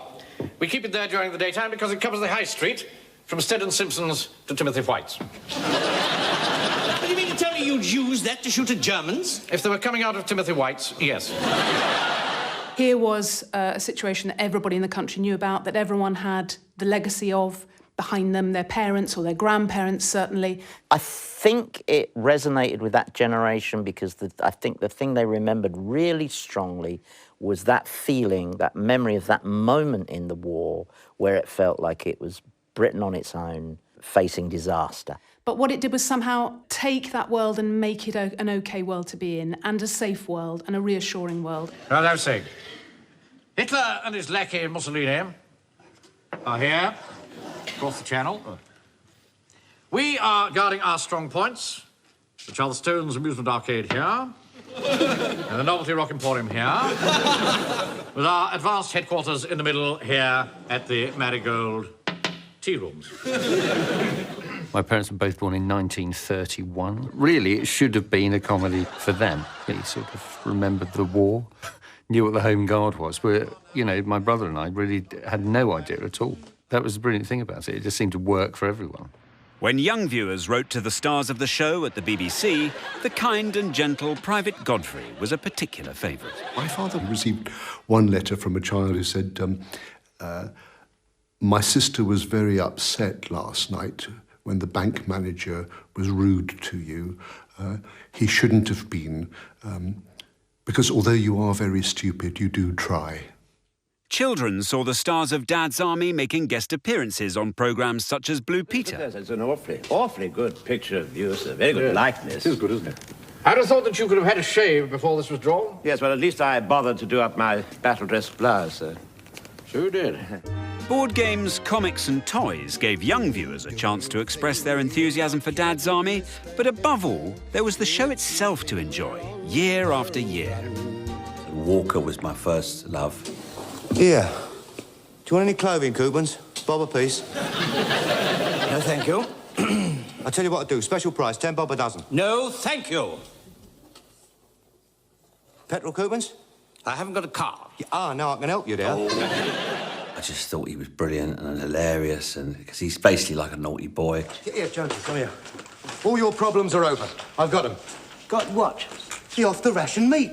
Pigeons. Got 6 dozen of them. Pigeons? Where are they? In the boiler house next to Mannering's office. Well, we'd better put them in my cold room. If we keep them in the boiler house, they'd go off. No, they won't. Why? They're not dead yet. I think my dad liked it. He particularly liked Captain Mannering. Just notice this, will you? You'll get a lot better purchase on it if you'll wrap the pull-through around your hand, like this. And give it a good sharp tug. And... It was such a trier, and such a ridiculous trier. I just couldn't help but laugh every time I saw him. Now, I remember a little wrinkle that I picked up in the last conflict. Now, watch this. If you tie it to an immovable object, like this... Like Roy Rogers ties his horse. A trigger. Like that, you see? Now, all we want is a sharp jerk. There was a character there for everybody to relate to. There was that tall, rude Scots one, the mummy's boy, Grandad, and the clever Dick one. I related to Pike when I was a lad. You know, the teachers would call me a stupid boy, and I'd get similar things wrong. Excuse me, Mr. Mannering. Mr. Jones had his van done up. It looks nice, doesn't it? Don't interrupt, Pike. You'll be sent home. I also was aware from a very early age, really, just how brilliant the cast were. That brilliance comes to the fore as the platoon members digest dramatic news. Mr. Wilson has become the Honourable Arthur Wilson. Hasn't changed a bit, you know. Still calls me Frank, just like he was an ordinary common person. That won't change him. He was a fool before and he's a fool now. You know, I used to serve 1 or 2 honourables when I was in the Army and Navy stores. They were quite ordinary people, just like any other customer. The only difference was you couldn't get the money. Visually, there was plenty for young viewers to latch onto in Dad's Army. Bits of foliage and grass stuck to their clothes.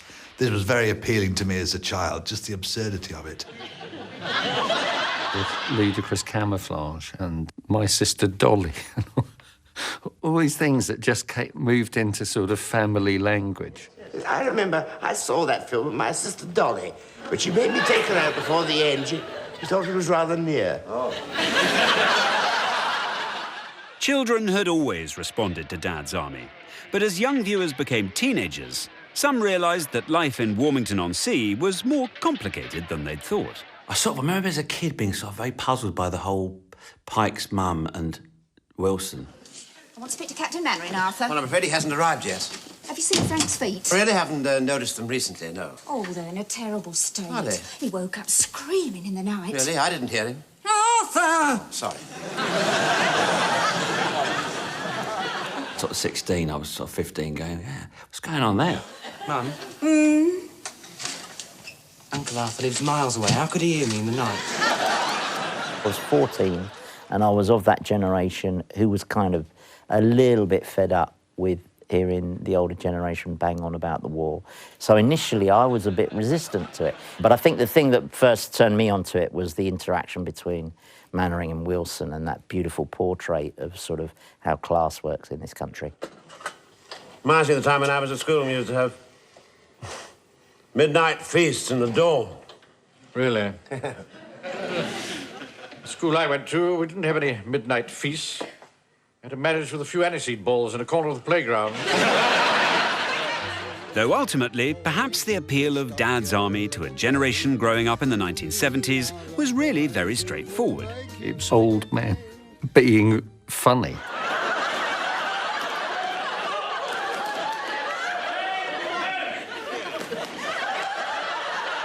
That's about it for now. Do join me next time on Saluting Dad's Army. But in the meantime, I leave you with another brilliant example of old men being funny. You just can't beat that, can you? Let go your end, Jones! All clear this end, sir. Right. Round the trunk for safety. Right, sir. Jump to it. Up!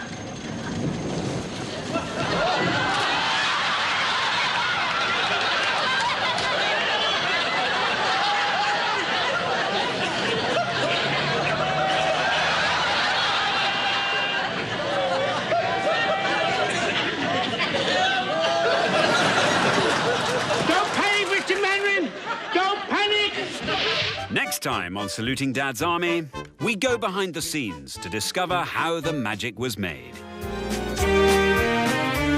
And if you liked that, the next new and exclusive episode from Saluting Dad's Army is coming up next Tuesday night at 8. Up next tonight on Gold, it's Actual Dad's Army.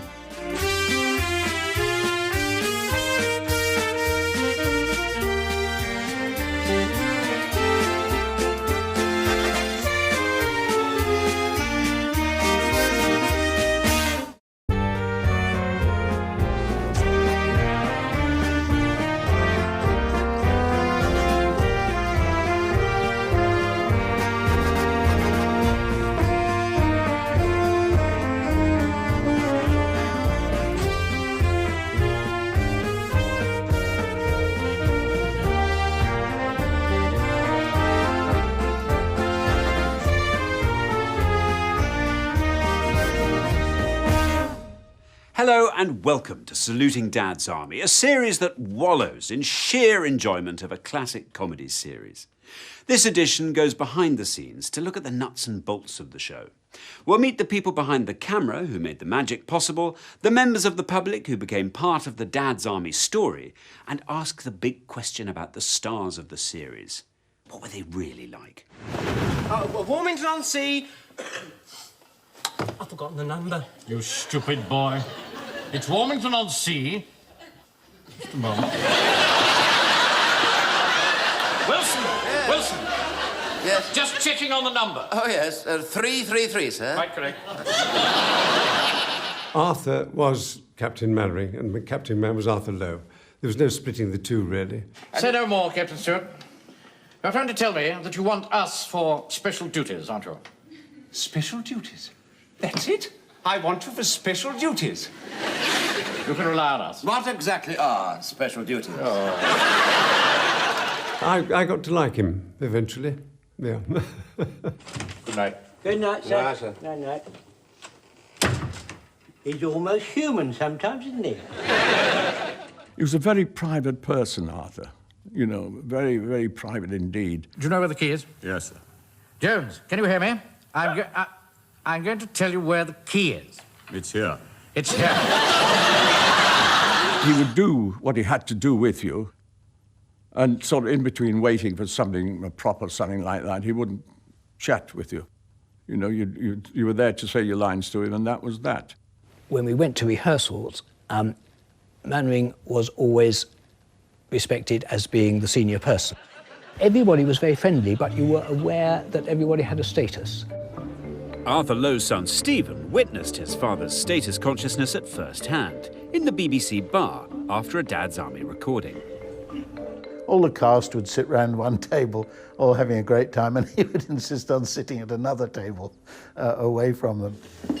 Go and find another table, Pike. Under the rank and file eating with us. It wasn't like he was unsociable. It was like he thought he was the captain of the ship. He thought he was like a bit better than them and that he ought to keep a bit of a distance, and they teased him rotten about it. Well, thank you, gents. I've already decided who the highly important secret agent is going to be. Excuse me, sir. It's not by any chance going to be you, is it? Yes. How did you know? Oh, just a guess. Radio Times photographer Don Smith shot dozens of episodes of Dad's Army in rehearsal. And Don saw the generous side of the man the nation knew as Captain Mannering when he took his young son to the Dad's Army studio for an episode which begins with Mannering in hospital, struck down by an ingrowing toenail. Arthur Lowe saw me walk in with what was obviously my son, and he got out of bed and with a greatly exaggerated walked across the studio floor, and he said, "Oh, good afternoon, young man," and he shook him by the hand and saluted him.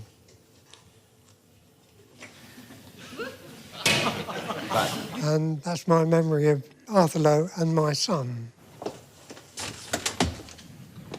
And if I did look for salutes, at least I did them properly. That salute you just gave me was rotten. They say David Croft and Jimmy Perry started writing the show to the characters, and of course they did. Well done, Wilson. I was just waiting to see who'd spot that one first. The line from Dad's Army that makes me laugh the most is when the air raid warden calls him Napoleon. Buzz off, Napoleon. This is my night to have the all. I mean, that was Dad. He was just like Napoleon. I'm not a hard man, really, you know. It's just that some men are born to be leaders. Some men are born to be led. One of those born to be led was, of course, Captain Mannering's subordinate, in the platoon and at the bank where they both worked, the long-suffering Arthur Wilson, played by John Le Mesurier. Excuse me, sir, I don't think you really need me here anymore, do you? Yes, I do. Oh. What's the matter with you? Nothing, sir, nothing at all. I mean, why do you ask? Well, shall we say you don't seem your usual laughing self? Well, I think the whole situation is just a little bizarre. I don't see why. Well, I mean... We come into a funeral parlour to ask the undertaker if we can look inside one of his coffins to find a spare part for a Lewis gun. Yes. Well, I suppose it could happen to anyone. John would raise his eyebrows and was always looking up, you know, for inspiration, I suppose. But that was John, very vague. John Le Mesurier's somewhat detached attitude was a factor the production team bore in mind when setting up complex scenes. There was one particular episode where Ian Lavender got stuck in a bog. Help, Uncle Arthur, help! And just keep still, Frank, keep still. Whatever you do, keep still. And the rest of the platoon went to help him. I'm sinking, Mr. Mannering. But John Le Mesurier was deliberately kept out of it because he was so impractical. We knew that he would not help at all. In fact, he'd probably make it worse. I saw this happening in a Tarzan film once, Mr. Mannering. A bloke was trying to get a man out of a swamp, and he got eaten by a crocodile. Though for all John Le Mesurier's vagueness, his sheer skill as an actor captivated his colleagues. I can remember one episode. John just walked round the table saying, "Oh dear, oh dear, oh dear, oh dear." Oh, Lord. Oh, dear, oh, dear. Oh, dear. Oh, dear. Oh, dear, oh, dear, oh, dear. When we were rehearsing in the church hall, I always used to stop reading my newspaper and watch it because it was so brilliantly timed. Over the years, firm friendships were forged among the cast of Dad's Army. Clive and Jimmy Beck were arm in arm, really, great friends, and they'd pace up and down the rehearsal room together. Well, I can tell you, when I was at the Sudan, there was some terrible carryings on in the officers' mess. It was absolutely alarming. But I'll tell you one thing. If you drunk too much out in that heat, that would turn you into a gibbering idiot. Blimey, you must have knocked a bit back then. Though the Dad's Army stars spent a lot of time working together, they still sought out each other's company when off duty. We were very lucky, actually, that Dad mixed quite a bit with the other members of Dad's Army. We had a lovely place growing up, and often they'd all come along. John Le Mesurier, Frank Williams, Teddy Sinclair, Arthur was there, and I think there was a kindness that was there that I certainly felt growing up. In the Dad's Army episode, The King Was in His Counting House, Captain Mannering hosts a party for the platoon at his home, with excruciating results. Well, very nice of you to come. Very nice of you to ask us, George. Aye, very nice. Very nice indeed.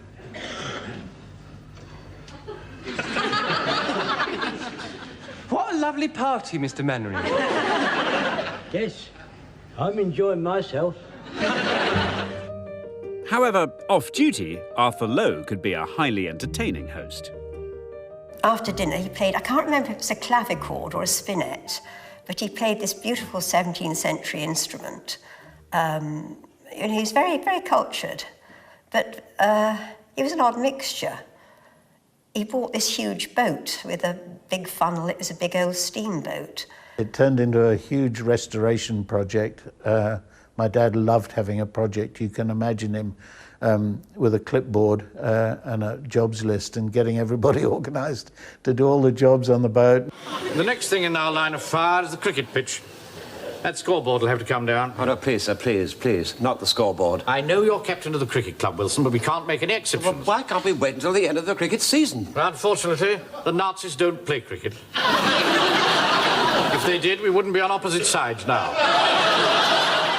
It's difficult for somebody who is a well-known actor to get much privacy, and I think that was where he sought his privacy. However, I particularly remember visits from John Le Mesurier and Ian Lavender at different times. Oh, hi. Hello, Uncle. Mr. Mannering. Now, Frank, couldn't you get in either? No. Mum threw a bucket of water over me. That's what she does to the kids. I see. Well, it's supposed to cool their ardour, you see. Yeah, well... Very good. Certainly does that, Uncle. Don't think I'll get married after all. Well, I think you're very wise, Frank. I never did. Coming up in part 2, the partnership behind the magic of Dad's Army.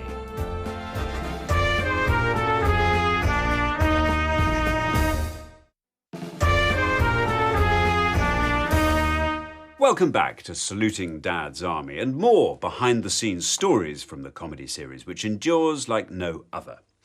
At the heart of the success of Dad's Army was an extraordinary relationship. And I don't mean the romance between Wilson and Mrs. Pike, compelling though that was. I'm talking about the happy, brilliant and hugely productive partnership between the co-writers of Dad's Army, Jimmy Perry and David Croft. David and Jimmy were always an interesting couple. Where David was quiet, Jimmy was the extrovert.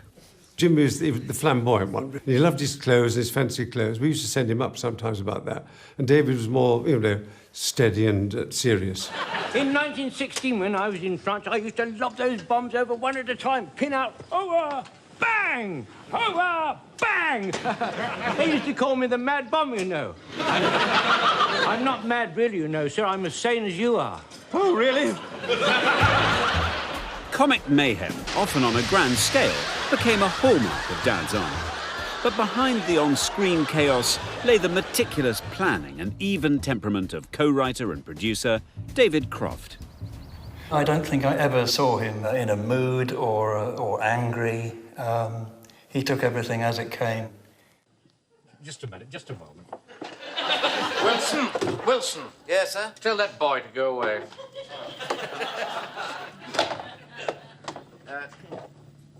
If you have to do that, would you do it somewhere else?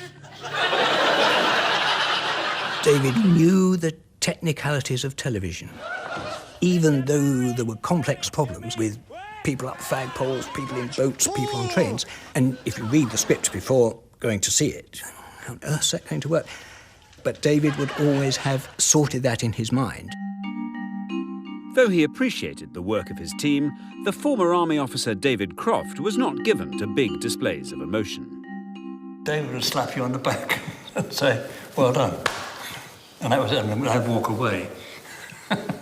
Well done, Godfrey. We did the first studio, and David put his head in at the end of the day into the sound control room and just said, thank you, and good night. Oh, fine. I've bought that for you. Oh, what's this? Your favourite tobacco. Oh, thank you very much, madam. And I'll be in later in the week. And this happened after episode 2, and after episode 3, and after episode 4. And so I met the production manager in the corridor outside after episode 4. I said, is David happy? And he said, well, you wouldn't be here if he wasn't. I mean, there was never any emotion shown in those terms, but it was only that, yes, he was happy, so I was still there. David Croft is very quiet. He was very kind, but you didn't want to be on your own at lunch with him because even though we can all talk for England, David didn't. He was just such a wonderfully approachable man and a very likeable man. I would like to have had David as my dad. Let's put it that way. David Croft's steady disposition extended to handling the large cast which he and Jimmy Perry had very deliberately created. We like this sort of interaction of a lot of characters. It works terribly well. The various scenes you have between various different characters all bring a different dimension to whatever the situation is at the time. Yes, the movement of the whiffling stick represents the frightening away of evil spirits. Oh, away from what, Mr. Manry? This is a fertility dance, Mike. Oh, dear. I don't think my sister Dolly would approve of that sort of thing. Just silly old duffer. It's just to encourage the crops to grow. It's danced every spring by the young, fertile men of the village. There's not much good us doing it, is it? Well, David had a very measured kind of way of running rehearsals. The actors were quite difficult, but he knew what he wanted out of them, and they liked him very much. Though inevitably problems with the actors would arise from time to time. Obviously, one person stood out as being difficult was John Laurie, in the fact that he shouted all his lines. And so the only thing that David had to do was tell him to take it down a bit. Then he got him to do the sotto voce ghost stories and things. There was the temple, the ruined temple, covered with jungle creepers.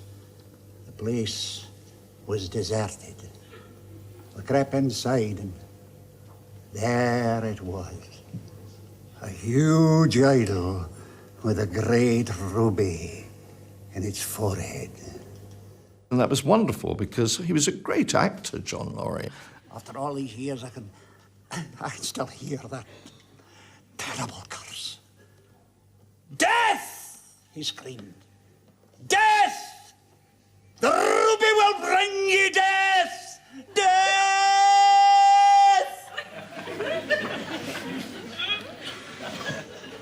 Did the curse come true, Mr. Fraser? My son is dead. He died. Last year, he was 86. When I first joined David, I'd only been there with David 2 days, and people kept saying, have you met Jimmy Perry yet? And I said, but he's just the writer, you know. Oh, no, he'll be there all the time. And, of course, the door opens, and in bounces this bubbly personality, and the two just clicked. Jimmy was a great enthusiast. Everything, glass was always half full, never half empty. He was also tremendously loyal to the people who'd worked with him when he was running a repertory theatre, struggling actors, and he rewarded them all by, when he could, getting them into television. We had Colin Bean, and so whenever a line was needed from someone who wasn't one of the main seven, Colin did it as Private Sponge. You enjoy the picture, Sponge? Not really, Sarge. I couldn't see very well. Oh, Lord. You know, we should have sat in the ninepenners, Mr. Mannering. Oh, no. I wouldn't sit in those cheap seats down at the front. You never know who's been sitting in them. And he'd been a leading actor for Jimmy when he was at Watford. So, you know, he was very loyal to the people who worked with him. One of Jimmy's roles on Dad's Army was to maintain harmony among the cast by keeping count of their lines and laughs in the script. Do you think this is the place, Wilson? I'm very careful, I'm very meticulous, because I keep how many lines, because you get complaints from actors. They don't realise the problem. We have, don't we, Dave? We have 29 3/4 minutes. Now, during that time, you've got to tell a story, it's got to be funny, you've got to go into the depth of character, you can't just have jokes. You've got to do a lot, and therefore, it's not always possible to give the actors the amount of lines they'd like.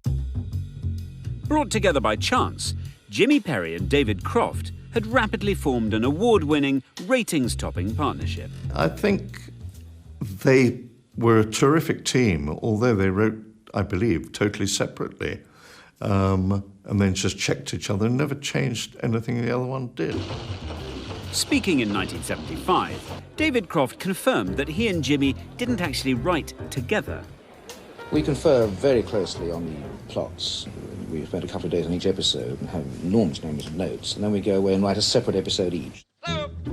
While some cast members believed they could distinguish between David and Jimmy's work, Frank Williams isn't so sure. I can remember one particular thing where they were doing initiative tests, and one of the things was they had to get a whole barrel of feathers from one place to another.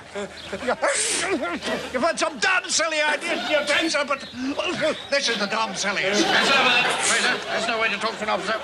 And I can remember us saying, it's obviously Jimmy's hand, and this is ridiculous.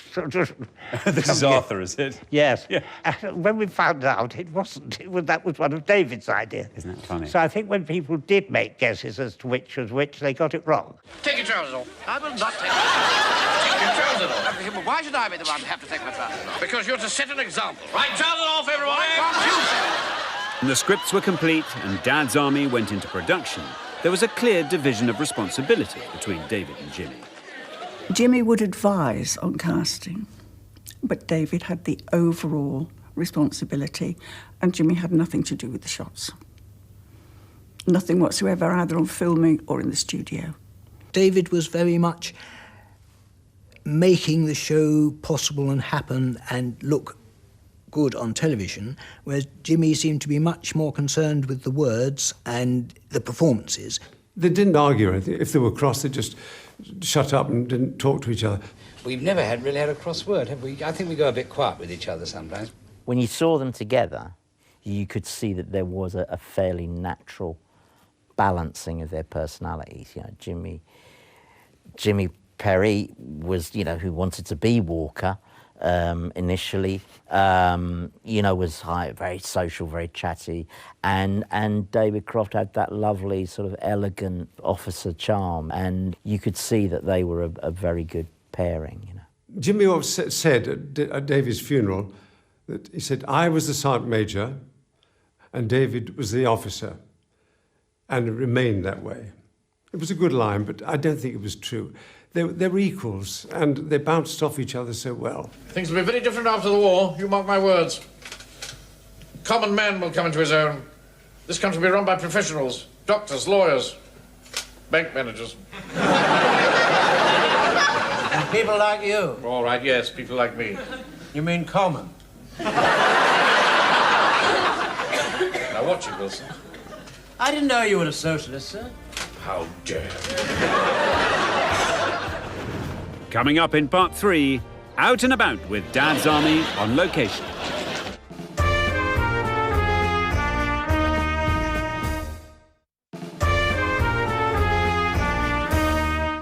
Welcome back, and it's time to explore the world of Dad's Army on location.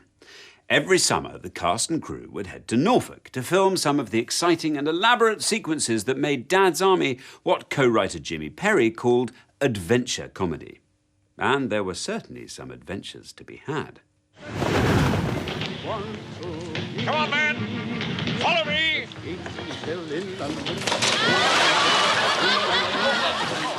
Give me the rope, Wilson. I'll have this bomb down in 2 shakes of a lamb's tail. Boy, it's supposed to be slack. I said, didn't you?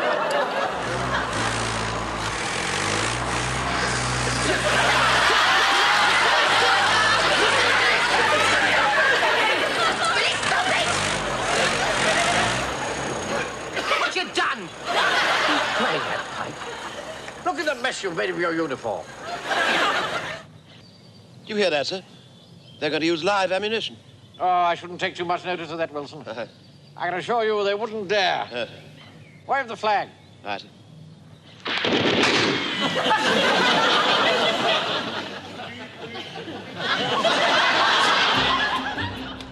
For all 9 series of Dad's Army, the Norfolk town of Thetford and its surrounding area stood in for Warmington-on-Sea. This Thetford Lane saw the climax of the deadly attachment. The game's up. What are you going to do now? I am not going to do anything. While in The Lion Has Phones, this quiet corner hosted some memorable camouflage training. For the production team, their filming trips to Norfolk were very social affairs. We used to go out every evening. We were all dressed up. Everybody bought new clothes to go out in. And it was just wonderful, really. Jimmy Perrin and Bill Pertwee used to do a double act. And they kept us entertained. For their part, the amateur theatricals of Thetford came to know the cast both on and off duty, as 3 veterans of those days vividly recall. So, Keith, how did your connection with Dad's Army come about? I was chairman of the Thetford Music and Drama Society, of which we all were, and David Croft got in touch with me and he just said, Keith, do you think you can find extras for Dad's Army? Well, of course I said yes, because I instantly became one of the most popular people in Thetford. To start with, we were not paid, but we didn't mind at all. And then Equity said that it was wrong that there should be extras in Dad's Army that were not being paid, and so we were paid, and I became even more popular.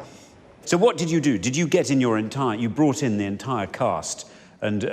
No, I was very selective. David said, right, well, I need 2 firemen, so I got my mother and father. They came and put a fire out somewhere, and then I wanted a tramp, so of course I looked at Derek straight away. And when I was made a tramp, I maintained that role for 2 or 3 different shows. And you were the tramp you looked up in Time on Their Hands. Yeah. Yes. Come on, men. When you were filming that, it was filmed out of sequence, wasn't it, those 2 shots? When the pilot gets caught in the rigging of his parachute in the town hall, well, that was a mock-up of the town hall. But the real filming took place, and what you see when you see the bottles coming down from the town hall, they're actually coming down from a high rig, from a hydraulic platform. What message was in that, Pike? None at all. I was just trying to hit the warden. Good. Keith, presume you got to know the cast pretty well? Oh, indeed, yes. In fact, the Drama Society one day invited the Dad's Army to a party at my house. And so we all came along, and of course I think they drank us dry. I think we ran out of all the liquid. But I think one of the things I remember most of all was that John the Measurer looked at my piano, started playing it, and complained bitterly that it was not in tune. So I thought, well, you know, I gave him a gin and tonic. Oh, how lovely. Pam, what was the atmosphere like on set? Some of the things that did go wrong, which caused a lot of laughter, was when they were filming, something would happen, tickle one's fancy, then they'd dissolve into laughter, which I liked, because the rest of the time they all seemed fairly miserable. Oh dear, I'm sorry to hear that. Yes, they did keep themselves very much themselves, actually. But that sort of lightened it all up. I used to be amused to see that. The one that I enjoyed talking to most was Godfrey. Oh, really? Godfrey, a splendid fellow. He'd chat about anything. Yeah, no, we enjoyed it. It was a very happy time. Well, now, we've got to get this machine going. Would you know anything about that, Wilson? Oh, no, not really, sir. No, I'm afraid not. Mum says you can't even use a tin opener, doesn't she, Uncle Arthur? I don't think that's awfully funny, Frank. Probably true, though. In the summer of 1972, local man Brian Woods captured the cast and crew on location. Here, in the episode Brain vs. Brawn, the men of the platoon are disguised as firemen to carry off an initiative test, but are called on to put out a real fire. There's nothing coming through! Tell them to hurry up! Let me see. There's probably some obstruction in the pipe. There we are, that's it. Let's go and help. No sign of any foreign body there. Turn the valve on, Fraser!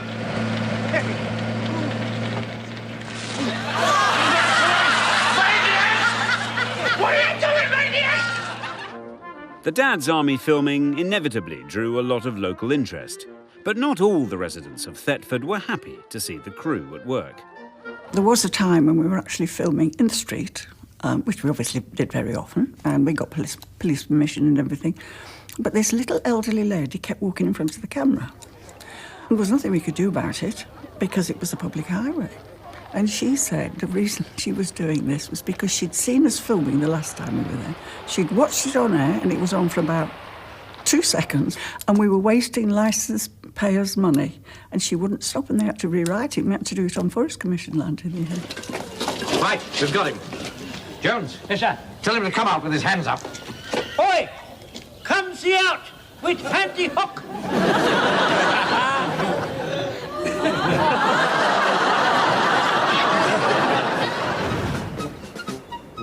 Likewise, at least one of the show's stars didn't always welcome attention from bystanders, as Dad's Army vicar Frank Williams remembers. A whole lot of people from the village came out last for autographs. We were all signing them, you see. And Arthur saying, oh, no, I don't do that, not when I'm working, no. And in the afternoon, a whole lot of other people came out. And Bill Pertwee overheard one of the afternoon people say, oh, there's Arthur Lowe over there, I think I'll go and ask him. And the bloke had been in the morning said, no good asking him, he's a miserable old toad, he is. Well, Bill, of course, told this story at dinner that night, and Arthur's wife, Joan, said, there you are, Arthur, that's the image you give, a miserable old toad. And he did have the grace to laugh at himself. Right, Raleigh, on to the next test. That's the lot. Oh, no, it's not. What about that one? I'll get it, sir. I'll get it, sir. Hurry up, Mannering. Square's lot and finished. He's going to win. I knew he would. And you're not leaving till you got that one. I'll get him, sir. Leave it to me, Jones. Good heavens. What do you mean, good heavens? Good heavens. Wait a minute. You're supposed to do that with your bayonet. I'm not the one dirty you, and I'll do you with a bayonet. Large-scale battle training sequences were staged on a military site north of Thetford. And on one occasion, RAF planes practicing an attack came perilously close to the Dad's Army crew. As producer David Croft told reporters, we spent most of the day trying to film between air raids.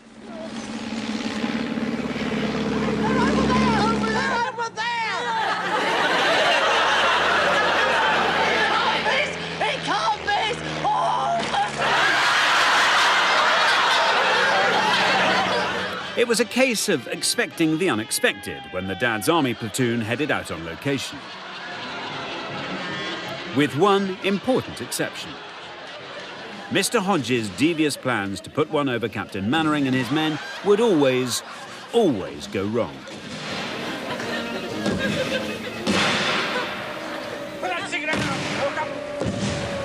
Blimey, a few minutes ago you were only too glad of it. This one's for you, Napoleon.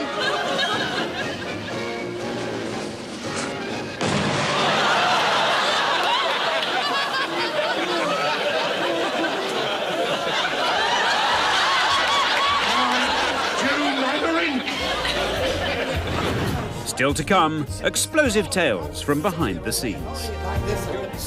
Well, of course, the bomb was a real bomb.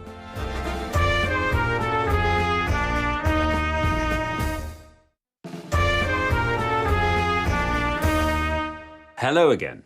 Across 9 years and 80 episodes, Dad's Army gave us a host of memorable plots and ideas from the fertile minds of writers Jimmy Perry and David Croft.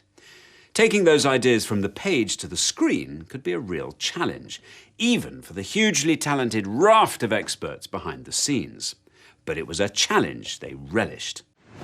Coming to Dad's Army, you really had this feeling you were joining a family of people who were there to provide the very best in entertainment. Now I want you to imagine that the Germans have landed and all our supplies are cut off.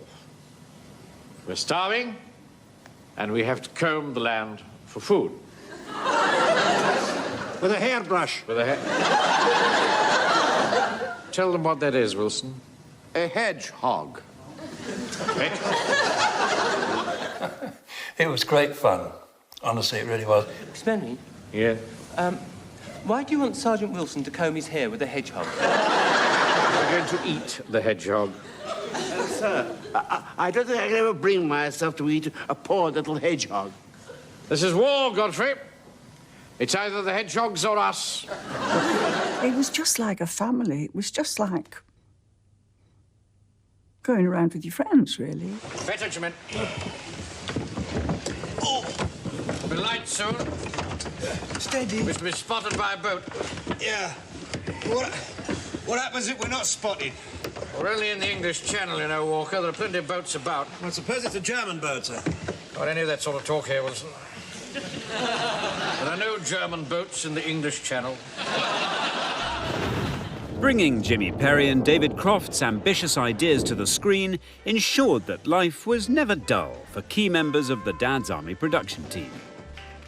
Whether that meant flooding the set with water, bringing huge railway carriages into the studio, building spectacular secret weapons, getting one of comedy's most famous vehicles on the road, or putting Mannering and Wilson in a tricky position with an unexploded bomb. Well, of course, the bomb was a real bomb, or it had been.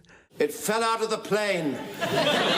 We rescued it and put fins on it and completed it. So it was a real bomb, actually, in fact. In this behind-the-scenes footage from Round and Round Went the Great Big Wheel, Peter was controlling the secret weapon which threatened to blow up Warmington. But not all his Dad's Army assignments had an explosive flavour. In Getting the Bird, Private Walker hatches a plan to sell pigeons to customers desperate for meat. But the scheme goes awry when some of the birds escape. Mr. Mannering? There's a pigeon in your pigeonhole. I think we used a real pigeon at one time, and then we made one that was, you know, you could put your hand in and fiddle around with it. There's all a misunderstanding, you see, sir. She thought I'd been... She thought... As the platoon gathers for a church service, the episode makes another unusual demand on the visual effects department. Hi, where's Jonesy going? Going to play the organ for the last hymn. Onward, Christian soldiers. There. What's the matter, Joe? You've gone pale. He can't do that. Why not? I've hidden 50 pigeons in the pipes. If I remember rightly, we had a compressed air bottle, so we were able to put it in the container and then blow it up in the air, you know. Firing pigeons out of a church organ, all in a day's work on Dad's Army. Other tasks faced by the production team were less bizarre, but just as challenging. Well, Jones's van was difficult to achieve. It wasn't roadworthy, so we had to persuade the supplier to make it roadworthy, which they just about did. And I took it over and designed all of the graphics on it to reflect Jones's character, the old-fashioned, florid, Victorian old chap that he was. Look at that. That's real gold leaf. That is, really. Vanity. Sheer vanity. He just wants to bandy his name all over the town as if it was a tin of baked beans. I think it looks rather jolly, you know. It'll cheer people up a lot as it runs along, even if there isn't any meat in it. I really enjoyed designing that van, and I think it's much loved, and I'm so pleased. Jones's van frequently carries the platoon into action and benefits from some wartime optional extras. It became an armoured vehicle, didn't it? Enemy dive bomber overhead, 5 rounds, rapid fire.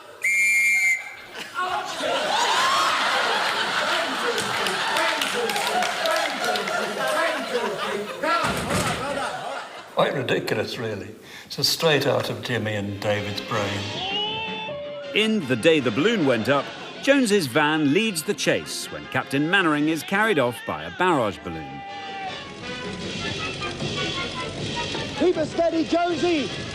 Have a go, Pike! You're doing, you idiot!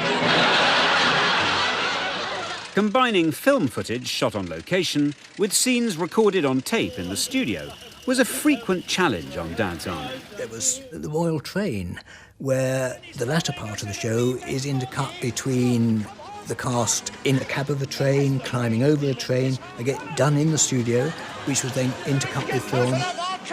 Moving people about the studio, covering them, getting the cameras in the right place, getting our sound effects to match it all, was a very complex job. But it didn't appear so because we knew it was going to work, and everybody was so determined to make it work that it just was a pleasure to do. Stay there, don't you move, we'll get you out of it. For set designer Paul Joel, the most testing assignment of all was what's become one of the most famous Dad's Army episodes, Time on My Hands. Now, what are we going to do? I don't know how I let it go through because I read it and I thought this needs to be filmed over maybe 1 week. Instead, in order to capture the reaction from a live audience, the action was recorded in one night in the studio. It was a large set and it had moving objects, it was mobile, and it was tremendously complicated.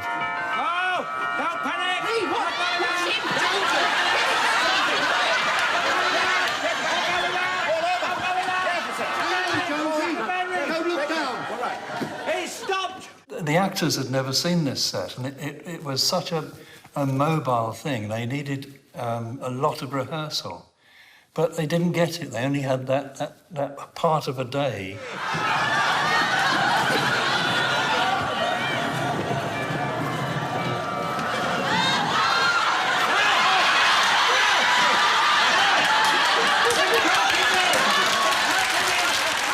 It still was extremely amusing. But if only we could have done it properly, it could have been a tremendous success and possibly the best one that we'd ever produced. One particular demand on the production team on Dad's Army was producer David Croft's ambition to record the show without stopping for retakes.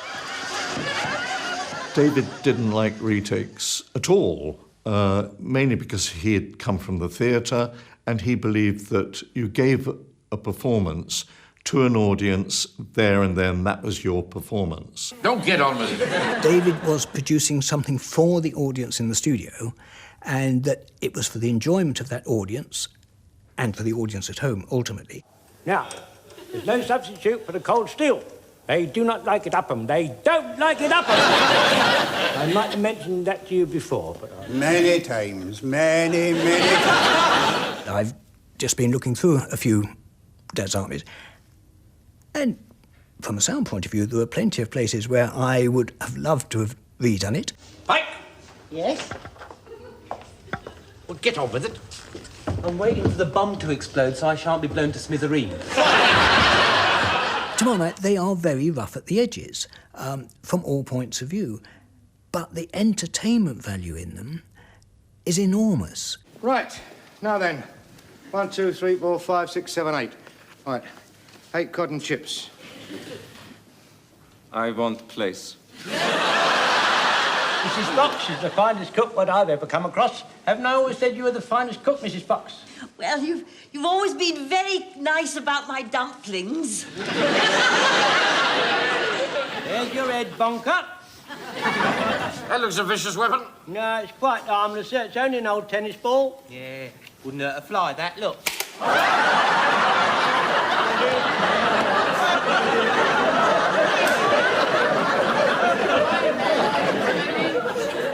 You stupid boy.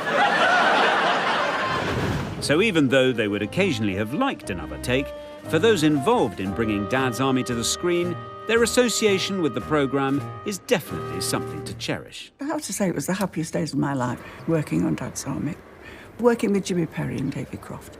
It was hard work at times, very hard work sometimes, but it was always worth doing and it was always fun to do it.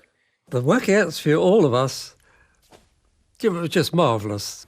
And what a joy and honour it was to work with David and Jimmy and everybody else involved to produce such a good show. Mr. Mannering, there's a lady Godiva. Good Lord, it's not Mavis, is it? Do wish you'd keep that woman in control. Don't look, Mr. Mannering. Whatever you do, don't look, sir.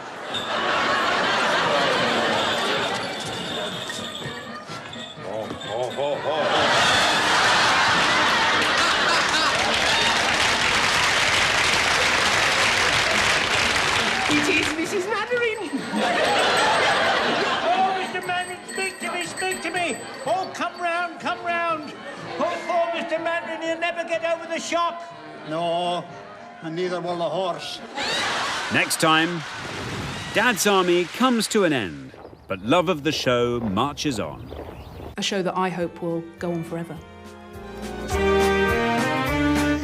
And if you liked that, next Tuesday night at 8 o'clock, we'll have another brand new and exclusive episode from Saluting Dad's Army. Up next, an actual episode of Dad's Army.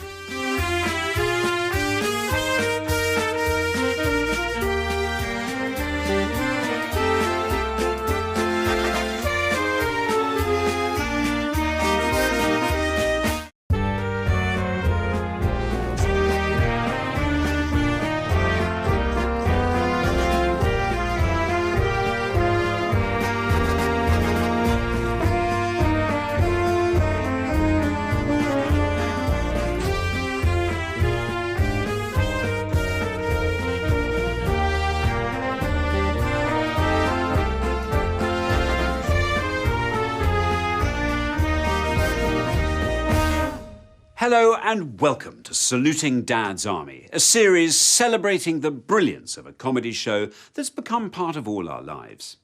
In this edition, we'll look at how Dad's Army was demobbed on television after 9 years, but only after bringing us some of its most memorable moments. How the series had other lives on radio and the stage, and how the exploits of the Wilmington-on-Sea platoon live on, decades since Captain Mannering and his men last marched into action. Do look all right to be looked at by the film people, don't they, sir? Yes, all right. Just as long as they get an all-round picture of the platoon. Very good, sir. Series 8 of Dad's Army began in 1975, with the platoon called up to do a turn as film extras. Well, I don't understand this at all, sir. Why do we want costumes? I mean, we've got our own uniforms. Well, Mannering, your chaps won't be home guards. They're playing the Nazis. Captain Mannering is outraged by the news. Though some members of the platoon embrace the chance to be the baddies. Schweinhund!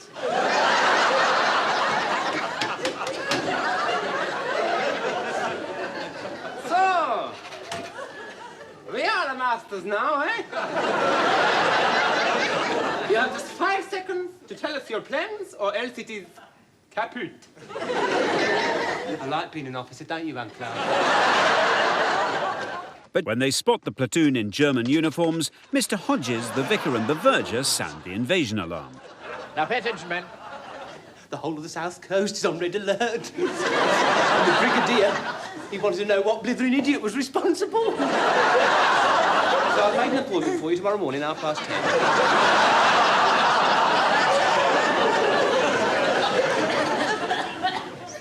Stupid boy.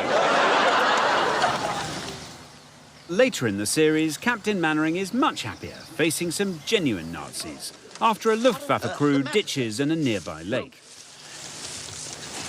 A scout troop served as extras in this dramatic episode, with a special musical role for local lad Tim Ball.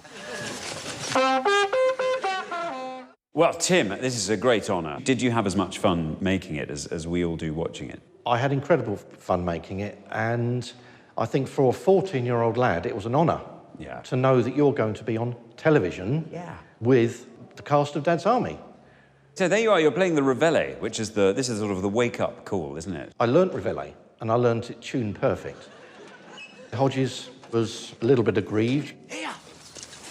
Hey, don't blow it here. Come with me. Seeing me about to wake up the whole camp, he thought we could have a bit of fun. divert the noise directly into Captain Mannering's tent. Blow it here and I'll give you 6p. But instead of reveille, just before we'd shot the scene, one of the producers said, can you just play something very painful and out of tune, because we think it would sound a little bit more horrible for Captain Mannering to wake up to. Yeah.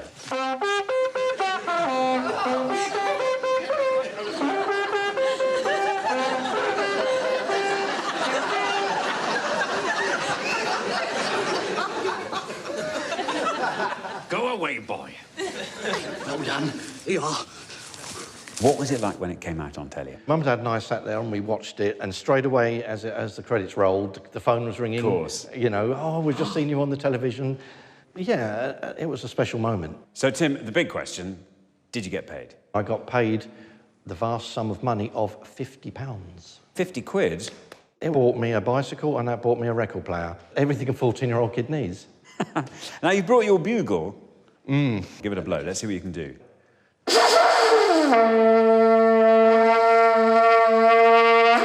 Oh, sweet. At Christmas 1975, Dad's Army brought viewers a really special present. Arthur Lowe playing not only respectable bank manager and Home Guard captain George Mannering, but also his embarrassing brother Barry, a travelling salesman who likes a drink. Have you got that wonderful episode with the brother, the trick salesman? Well, I mean, Arthur as a drunk, I think, is absolutely brilliant. I remember his wife Joan saying to me, every time I see one of the episodes where Arthur's drunk, I always burst into tears because he was so brilliant at being a drunk. Hello, good evening, everybody. Is this the party? Excuse me, sir. Yes. Could you tell me your name, please? Mannering, Barry Mannering. Jukes and carnival novelty. It's like when he's in the chest. Yes. And then they lift it up. Yes. What floor's this? Yes, I know. I think it's brilliant. Ready, left! He's not much of a weight, is he? No, it's much easier when you all pull together. Come on, let's go. Hey! Look! He doesn't look after his boots like Captain Mannering, does he?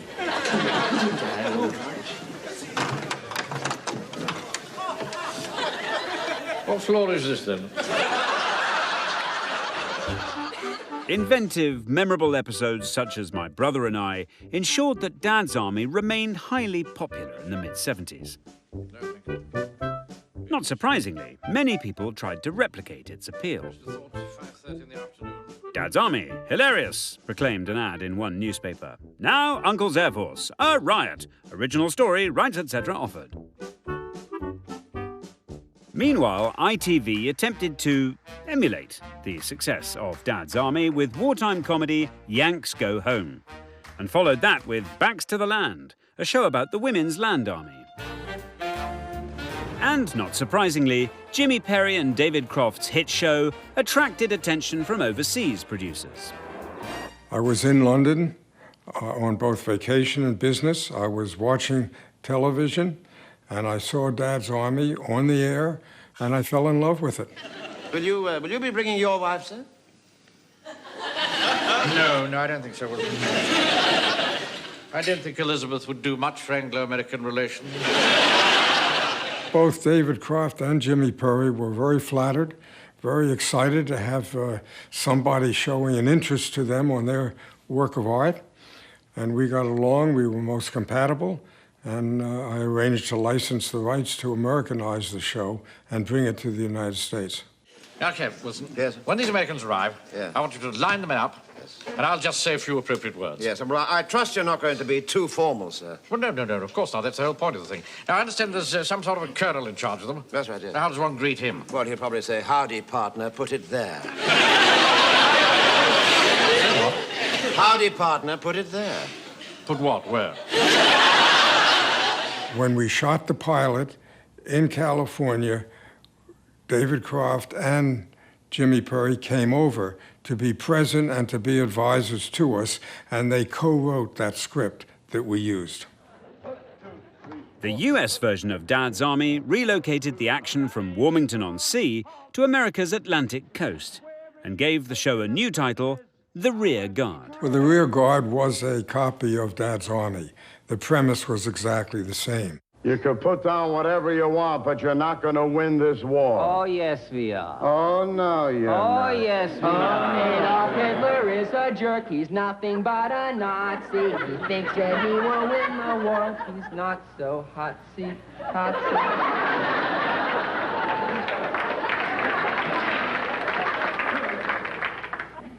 Your name will also go on the list. What is it? Don't tell him, Henderson. Henderson, thank you, Captain. We loved the pilot of The Rear Guard. We thought it went extremely well, and we're very happy with it. Several story ideas were prepared for a series of The Rear Guard, but a problem emerged when US broadcaster ABC showed the pilot to focus groups. American viewers just didn't get it. Nowhere in America had bombers gone overhead, churches bombed, homes destroyed. That was just, the audience didn't understand that and could not accept it and could not associate comedy with that as a storyline. So The Rear Guard remained just a pilot. However, for producer Herman Rush, compensation came in the form of enduring friendships. David Croft and Jim Perry and I became close friends, our families. We visited with them and their families several times in London, and we did other things in the future with both of those gentlemen. We gotta get some sandwiches for the prisoners. Go over to my cousin Mario's restaurant. Hold it. You can't feed them from your cousin Mario's restaurant. I ate there last week.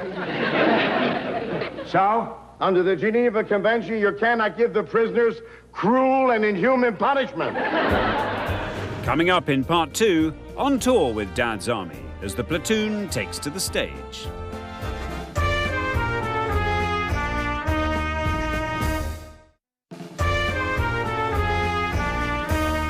Welcome back, and it's time to look at the other lives of Dad's Army.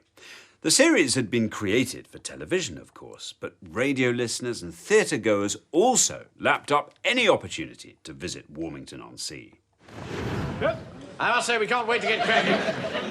We haven't handled any live grenades before, haven't you? David Croft and Jimmy Perry cast Michael Knowles in Dad's Army 6 times, usually as an army officer. Well, I started in Dad's Army because I was in Jimmy Perry's rep, Watford, and he kept calling me a silly arse. And I suppose that stuck with me. And so whenever a silly arse part came up, I was in it. Jolly good. Now, Captain Mannering, I want you to get your chaps together and brief them. Oh, don't forget, absolute secrecy. Oh, and here's a list. Michael's involvement in Dad's Army took a new direction in 1973, when the powers that be at the BBC asked permission to adapt Dad's Army for radio. Jimmy Perry and David Croft were too busy to take on the job themselves, so Harold Snoad, veteran of 5 years on Dad's Army as production manager and director, joined Michael to rework the TV scripts for radio listeners. It wasn't an easy task. Because there's so much activity and visual stuff that we had to write something else to fill those gaps in. There's a shot with the dog running off with the bomb in his mouth. Well, you can't do that on radio. So look at that dog running away with the bomb. It doesn't work. So you have to find something else to fill it. But there was a lot of that. Turning a television series full of visual comedy into a radio show was a challenge. But Harold and Michael weren't afraid to make radical changes to the TV original. We were fearless, weren't we, Harold? We were totally fearless, yes. For example, one television episode, Battle of the Giants, was combined with another called Shooting Pains to produce a radio script titled Present Arms. Hear that, Wilson? Yes. Just before the King's speech. This script, broadcast to the Empire, was a segment for the BBC's Christmas Night with the Stars in 1972. Would you mind speaking into the microphone, please? That's the microphone there, you see.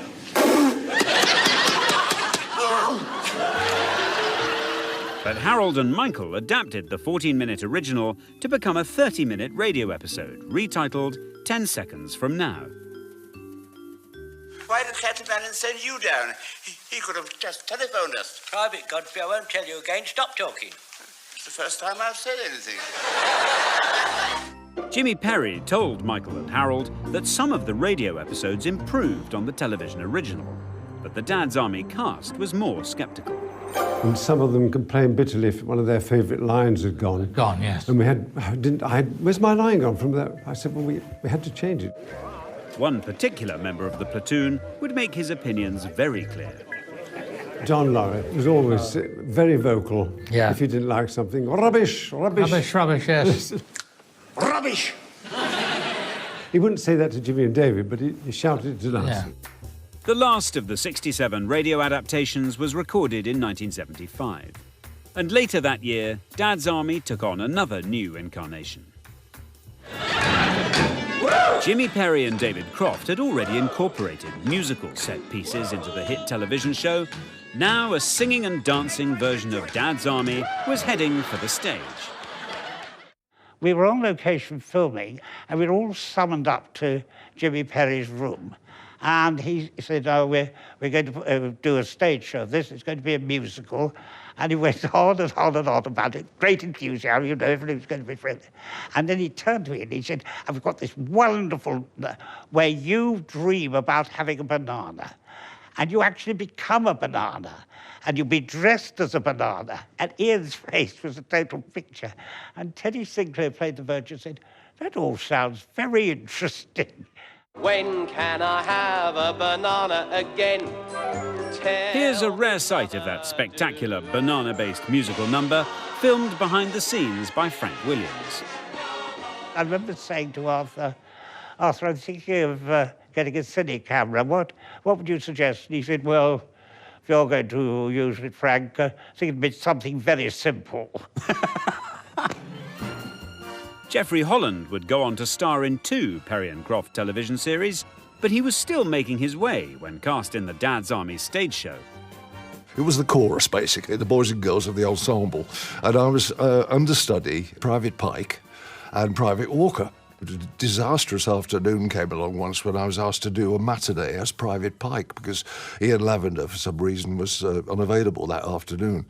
And I learnt the lines. They all came out in the right order, but I didn't get a single laugh all afternoon because I wasn't Ian Lavender. The only laughs I did get were from the boys and girls in the chorus behind me who were sniggering up their sleeves because I wasn't getting laughs from the audience. It was a disaster, but it was good fun. BBC cameras captured the Dad's Army stage show in London's West End in October 1975. Look me straight in the eyes, Wilson. Right, sir. Look out! No, please, I'm sorry, sir. That wasn't fair. I wasn't ready. No, the Bosch won't be ready either. And they put it together from little bits and pieces of vignettes from various episodes of the TV series, linked together with huge musical numbers. It was an incredible idea, and it really did work so well. We three in Happy Row, working for the BBC, Ramsbottom and Nino and me. I brought you some sausages. I know you like a nice banger. We got one of our own, Jeff. Unexploded bombs featured in Dad's Army television scripts more than once.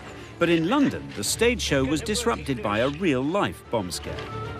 Well, it was the time of the IRA, and we all had to evacuate the theatre, the audience and everything. Well, of course, if you ask actors to evacuate the theatre and there's a pub opposite, they're all going to disappear into the pub. And remember the sort of look of surprise on the regular customer's face, seeing people in a Home Guard uniform and a vicar and the warden and all those people coming into the pub. Arnold Ridley celebrated his 80th birthday during the stage show's West End run. But he still joined the cast on the subsequent national tour, a bonding experience for all concerned. Put a lot of actors together, and you really do get to know them in a way that you don't when you're just doing a television series. I got very close to John LeMessurier over the couple of years that we were doing the show. He was a wonderful man, in lots of ways, very calming and wonderful sort of calming nature. and lovely to be with and talk to. I enjoyed his company very much. The streets of town were paved with stars. It was such a romantic affair. And as we kissed, said goodnight, a nightingale sang in Berkeley Square. The stage show was a happy experience, not only for its stars, but also for their families.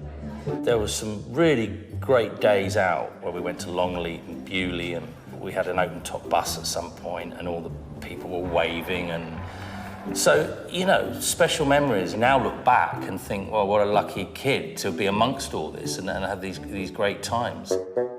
Though for all the fun of touring, one member of the cast stressed that the show must come first.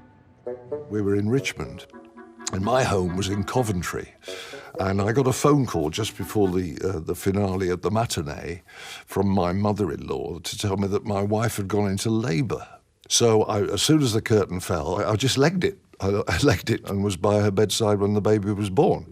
When I got back to the theatre on the following day, there was a note in my pigeonhole waiting for me. Mr. Holland, Mr. Lowe would like to see you in his dressing room when you arrive, please. So I thought, hello, I'm in trouble. He never looked at me. He wouldn't look at me. And he said, what you did last night was very unprofessional. And he still wasn't looking at me. He was doing his eyebrows and his moustache. I said, you should have been here. You should have been here. The show comes first. Babies are born all the time. Needless to say, the first flowers to arrive at the wife and baby's bedside were from the Lowes. The Dad's Army stage show was seen in London and Manchester, Blackpool and Bath, Bournemouth, Birmingham and beyond, and gave those involved some memories to treasure. One of the happiest years I've ever spent in my life. It was wonderful, the stage show. I mean, we had a wonderful time. One highlight being an appearance at the 1975 Royal Variety Performance.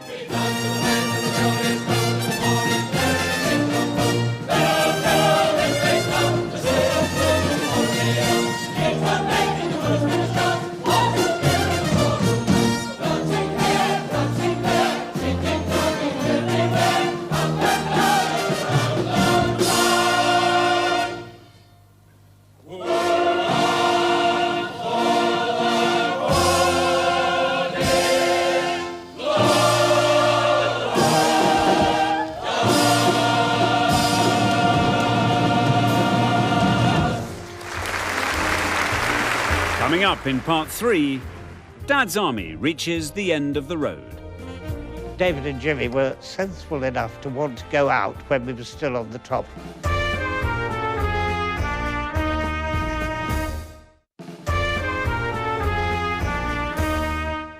Hello again. It's time to go back to the autumn of 1977. Dad's Army was still pulling in millions of viewers, but as the 9th series reached the air, it seemed that the men of B Company No. 1 Platoon were about to be demobbed. The platoon had certainly forsaken their uniforms in the first episode of the series. Look, this is no good, Wilson. We don't look suspicious or furtive enough. The episode I did was called Wake Up Warmington. You silly old fool! I nearly ran you over. What do you want? I want to know where is the aerodrome. What aerodrome? Where's the aerodrome? The premise of it was that Mannering and Hodges had got their heads together and decided that Warmington-on-Sea was becoming very complacent about the war, and nobody was taking it seriously enough. We'll shake this town out of its complacency. Oh, thank you, Napoleon. You and me together will give them a fright they'll never forget. So they decided that they would dress up as what were then known as fifth columnists and shake the town up a bit, you know, look suspicious and behave suspiciously. The most ridiculous costumes you've ever seen. That fits the bill. I think it looks absurd. And they walk face to face with these guys who are dressed identically to them. Show us your papers. Show us your papers. Oh, I've had enough of this. In the name of the King, I demand to see your papers. The episode ends with the 5th columnists under attack from Captain Square and the Eastgate platoon. Even in its 9th series, Dad's Army was still capable of providing action, laughter and surprises. And the show broke new ground in the very next episode, when Mr. Hodges' niece takes a shine to Private Pike. You've got smashing eyebrows. You've got smashing eyebrows. I love that line. I said you've got smashing eyebrows. Have I? She's the one who really drives the assignation. Drive being the key word there, as the script sees Jean's character unofficially borrowing Captain Mannering's new staff car. No harm in just sitting in it. Jean had been cast as Army driver Sylvia, despite not owning a driving licence. That hadn't been a problem for location shots like this, filmed on private land, but became a major issue when the car had to exit the studio set. What you doing? They said, well, don't worry, we'll pull you off, and we'll add the engine noises afterwards. So I said, well, fine. No, look, we'll get into trouble. Relax, we're going to the pictures. We'll get into trouble, you'll get me really into trouble. Not being an experienced driver, I thought, I don't have to do anything. So I just sat there and we did the scene and they started pulling us off. And I thought, why are they pulling me into the camera? We were headed straight for the camera. But I'd forgotten the one thing I still had to do, which was steer. And the look on the cameraman's face. Sylvia's date with Private Pike is a bit of a letdown. But for the actress playing her, the role provided a wealth of warm memories of Ian Lavender and the cast. It was a real pleasure, honor, and treat to work with Ian, and to work with the whole cast, actually. Ian couldn't have been nicer. And he was so in the skin of who he was that it made it very easy just to play off him. What are we going to do? Let's find an haystack and spend the night beneath the stars in each other's arms. Get off! I hadn't imagined it would still be so popular, but I'm delighted that it was, and I can see why it is, because they were all such wonderful, seasoned performers, and they all had such strong individual characters, and they were funny. This is Sergeant Wilson. How do you do, Sergeant Wilson? So I really feel honored and grateful and happy that I was given this wonderful opportunity. And it was the first time I'd been to a rehearsal where nobody wore jeans. The viewers tuning in to Dad's Army and their millions in 1977 were treated to a feast of brilliant comedy business, along with Captain Mannering's endless irritation with Sergeant Wilson. Why have you brought that stupid-looking dog? Well, the Knights always used to have them, sir. Why must you give yourself airs all the time? Why don't you behave normally, like me? But just a day after the filming of Warmington's Wings for Victory pageant, the press reported that Dad's Army was coming to an end. Dad's Army ended in 1977, and it was a parting of the ways for a troupe that had become very close to each other. And I think that was probably quite painful. Well, I suppose David and Jimmy were sensible enough to want to go out when we were still on the top, and we were. Yeah. I mean, it was still really, really popular. It was really an inevitable decision. All the cast were getting older. Many of them had health problems. They were perhaps glad to be freed to go and do other work and pursue other interests, but yeah, it was, I was never quite the same again. There was still sort of bit of thought that possibly they'd do some more. And then, of course, Teddy Sinclair, who played the Verger, died. And I think it was at Teddy's funeral that Arthur Lowe said, well, that's it, there won't be any more Dad's Army. And I think it was a right decision. Yes. Because you don't want to limp on not being as good as you have been. Do you think you are kidding, Mr. Hitler? The final episode of Dad's Army was transmitted on Sunday, the 13th of November, 1977. Titled Never Too Old, it saw Lance Corporal Jones finally marry Mrs. Fox, the woman of his dreams. I see her face everywhere I go. I see it in the trees and the hills. I even saw it yesterday on the gasworks. However, an invasion scare interrupts the wedding celebrations, and the happy couple spend their first night as newlyweds with Mr. Jones on guard duty. When this is all over, Jack, can we go and live in a little cottage? Yes, with roses round the door. Oh, yes. And a big fridge in the kitchen. What do you want a big fridge for? Keep all the big joints of meat in. Well, after the war. Oh, yes, after the war. Not that we won't have a joint or two before then, of course. The series ended quietly, with the members of the platoon gathered together on Wilmington Pier. And in truth, at the time, the end of Dad's Army didn't provoke a massive amount of comment. Though a national tabloid did lay on a farewell dinner, where Arthur Lowe announced he wouldn't want such a rubbishy newspaper in his home. I don't usually sit at the rear of the stalls. I usually sit in the grand circle of the 2 and 3pennies. Yes, well, of course, you just have to take what seats you can, you know, in wartime. Yes, this war seems to be an excuse for anything. You can't even go to the cinema without it becoming a bacchanalian orgy. I could watch those episodes again and again and not fail to laugh. And it's like seeing family, and I'm very lucky in that respect that he's kind of immortalised for me.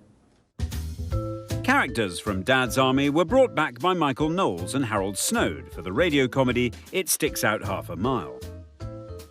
Then in the early 90s, Saturday Tea Time repeats on BBC One brought Dad's Army to a new generation of viewers, and its popularity has not waned since.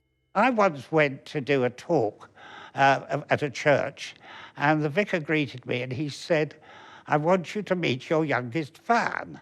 And I said, "Oh," and he said, "Yes, it's my 3-year-old granddaughter." There so I you thought, are. and they just showed an episode where Mannering and I had a bit of an argy-bargy about the office. Good evening. What are you doing at my desk, Vicar? May I remind you, Captain Mannering, that this is my office and my desk, and it is only through my good intentions in this hour of our country's need that I allow you to share it. But I have a lot of work to do. Well, the vicar's got a lot of work to do as well, You sir. keep out of this, Wolf. And suddenly this 3-year-old looked up at me and she said, "Tell me, that desk, is it yours or is it Captain Mannering's?" And I thought, she's even following the plot. It's amazing. Coming up in part 4, The other foot is in the boat. just what is it that makes Dad's Army so great? Did I ever tell you the story of the old empty barn?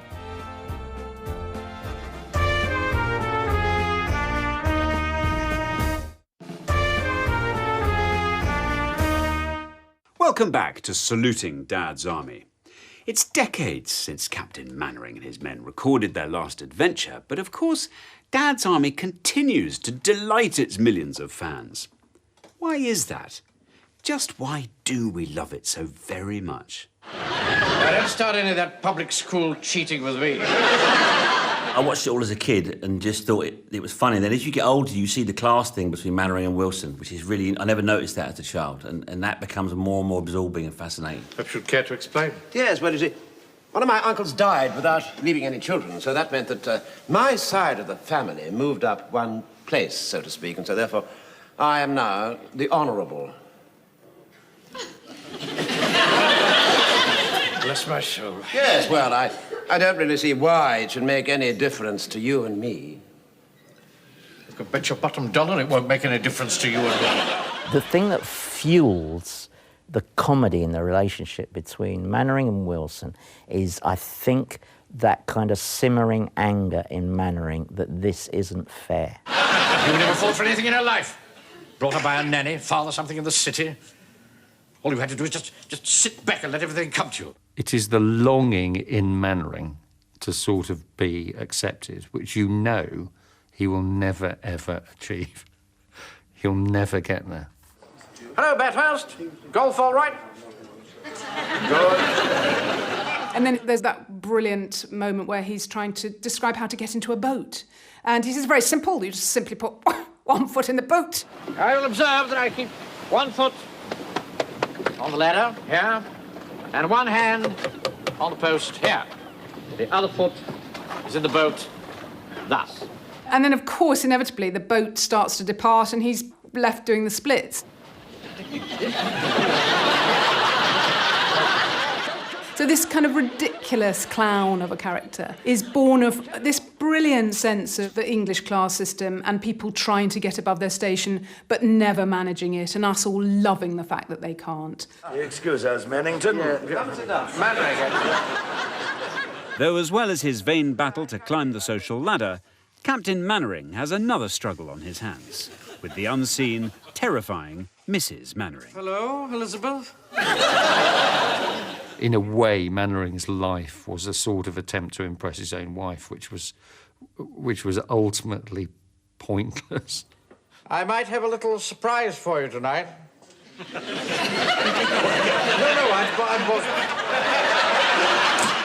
He's clearly absolutely terrified of this woman. There's one moment where he says, yes, a very happy marriage, very happy indeed. I've had a very happy marriage. Very happy indeed. And he does this extraordinary wince, which tells you 35 years of difficulty between the two of them, but just a brilliant, brilliant moment of description by him about his wife. Mannering's pretense about his marriage falls apart amid a doomed romance in the episode Mum's Army. Proof the series could carry real emotional punch.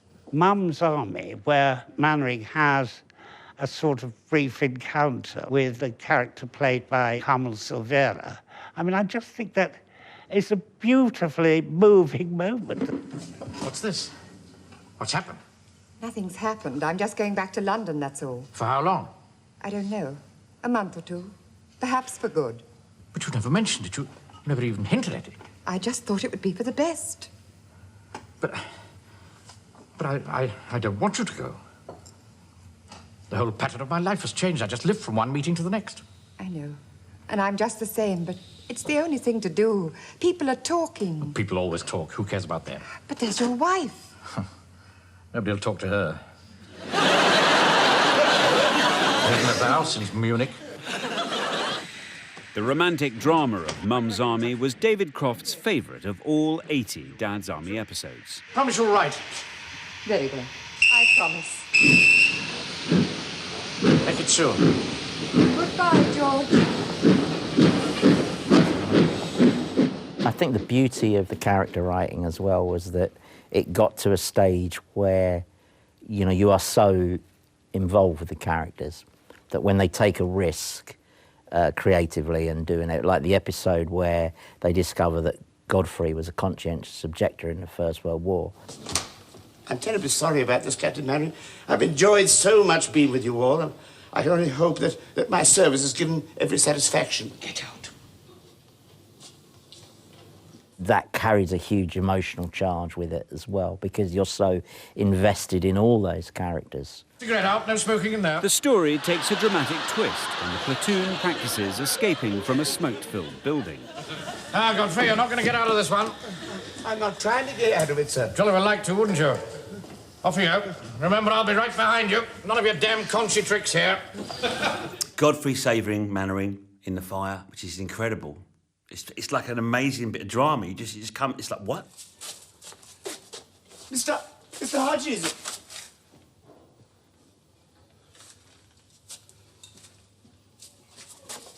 All right, Captain Mannering, I'm coming. Godfrey rescues Captain Mannering, and as he recovers from his heroics, the platoon visits him at home. Wait a minute. You're wearing the military medal. Yes, that's right. But you told us that you were a conscientious objector. Oh, so I was. Well, how could you win the MM? Well, he volunteered to join the medical corps. And during the Battle of the Somme, he went out into no man's land under heavy fire and saved several lives. Oh, no, it wasn't as heavy as all that. Yes. They realised how wrong their judgment had been. And I think the fact that Jimmy and David could do things like that was pretty brilliant. In Dad's Army, you are seeing a lot of catchphrases coming through, but they were never looking for catchphrases. This was just what emerged from the characters once they'd formed. Do you think that's wise? Just sums up Sergeant Wilson. Don't panic, they don't like it up 'em, is the defiance of Corporal Jones. Very early on, when Steve Punt and I had a kind of, sort of double act on the cabaret circuit, Fraser used to come into it a lot. I used to spend a lot of time going, we're doomed, and all that. We're doomed. Doomed. There's one very memorable bit which I kept on saying over and over, probably wrongly, but where he goes, did I ever tell you the story of the old empty barn? The story of the old empty barn. Well... There was nothing in it. And it's just got, I don't know why, it just tickled me at the time. Forth to the church hall at 6 o'clock. And here's another reason why we love Dad's Army. There's a lot of it to love. 80 episodes. A rare feat in British television history. It's a huge achievement that Perry and Croft kept up that quality over all that time. I think it just comes from them knowing those characters so well. You know, Wilson, over the years that I've come to know the members of this platoon, I've grown quite fond of them. But I can't help feeling sometimes that I'm in charge of a bunch of idiots. If you make something rock solid, which has real soul and meaning, incredibly well acted and just hilarious, people will always like it, you know. Some of the most precious times I spent with my dad were watching an episode of Dad's Army together. And this was when he was 90, 91, 92. Right. And him just smiling and appreciating. And you can stand back and you just think, isn't this wonderful? And there's not many shows that can do that. Mr. Manning? Warden wasn't right, was he, when he said the Nazis would walk straight through us? Of course he wasn't right. I know one thing, they're not walking straight through me. Not me. I'll be beside you, Jonesy. We'll all be beside you, Jonesy. We'll stick together, you can rely on that. Anybody who tries to take our homes or our freedom away from us, they'll find out what we can do. We'll fight. There's a brilliant moment at the end where they all raise their tin mugs and they propose a toast to the Home Guard. And we're not alone. There are thousands of us all over England. And Scotland. And Scotland. All over Great Britain, in fact. Men who will stand together when their country needs them. Excuse me, sir, don't you think it might be a nice idea if we were to pay our tribute to them? For once, Wilson, I agree with you. To Britain's Home Guard. To Britain's Home Guard. That seems just perfect and extraordinary and brilliant and really moving as a definition of what this thing was. The relationships have a kind of timeless quality about them. And a sort of timeless observation of what it is to be British. And what I hope we'll continue to preserve is that sense of, being together, of having things in common, of keeping perspective and knowing what's important in life that makes that show a show that I hope will go on forever. But remember, men, we have one invaluable weapon on our side. We have an unbreakable spirit to win. A bulldog tenacity that will help us to hang on while there's breath left in our bodies. You don't get that with Gestapos and jackboots. You get that by being British. So come on, Adolf. We're ready for you. Well, that's about it. It's been my huge pleasure to explore the story of Dad's Army and to hear from so many people involved in the making of this magical piece of television history. But let's be honest, you don't want to hear all that from me. You want to see this. I am making notes, Captain. And your name will go on the list. And when we win the war, you will be brought to account. You write what you like. You're not going to win this war. Oh, yes, we are. Oh, no, you're not. Oh, yes, we are. Whistle while you work. Hitler is at work. He's half army, so's his army. Whistle while you... Your name will also go on the list. What is it? Don't tell him, Pike. Pike.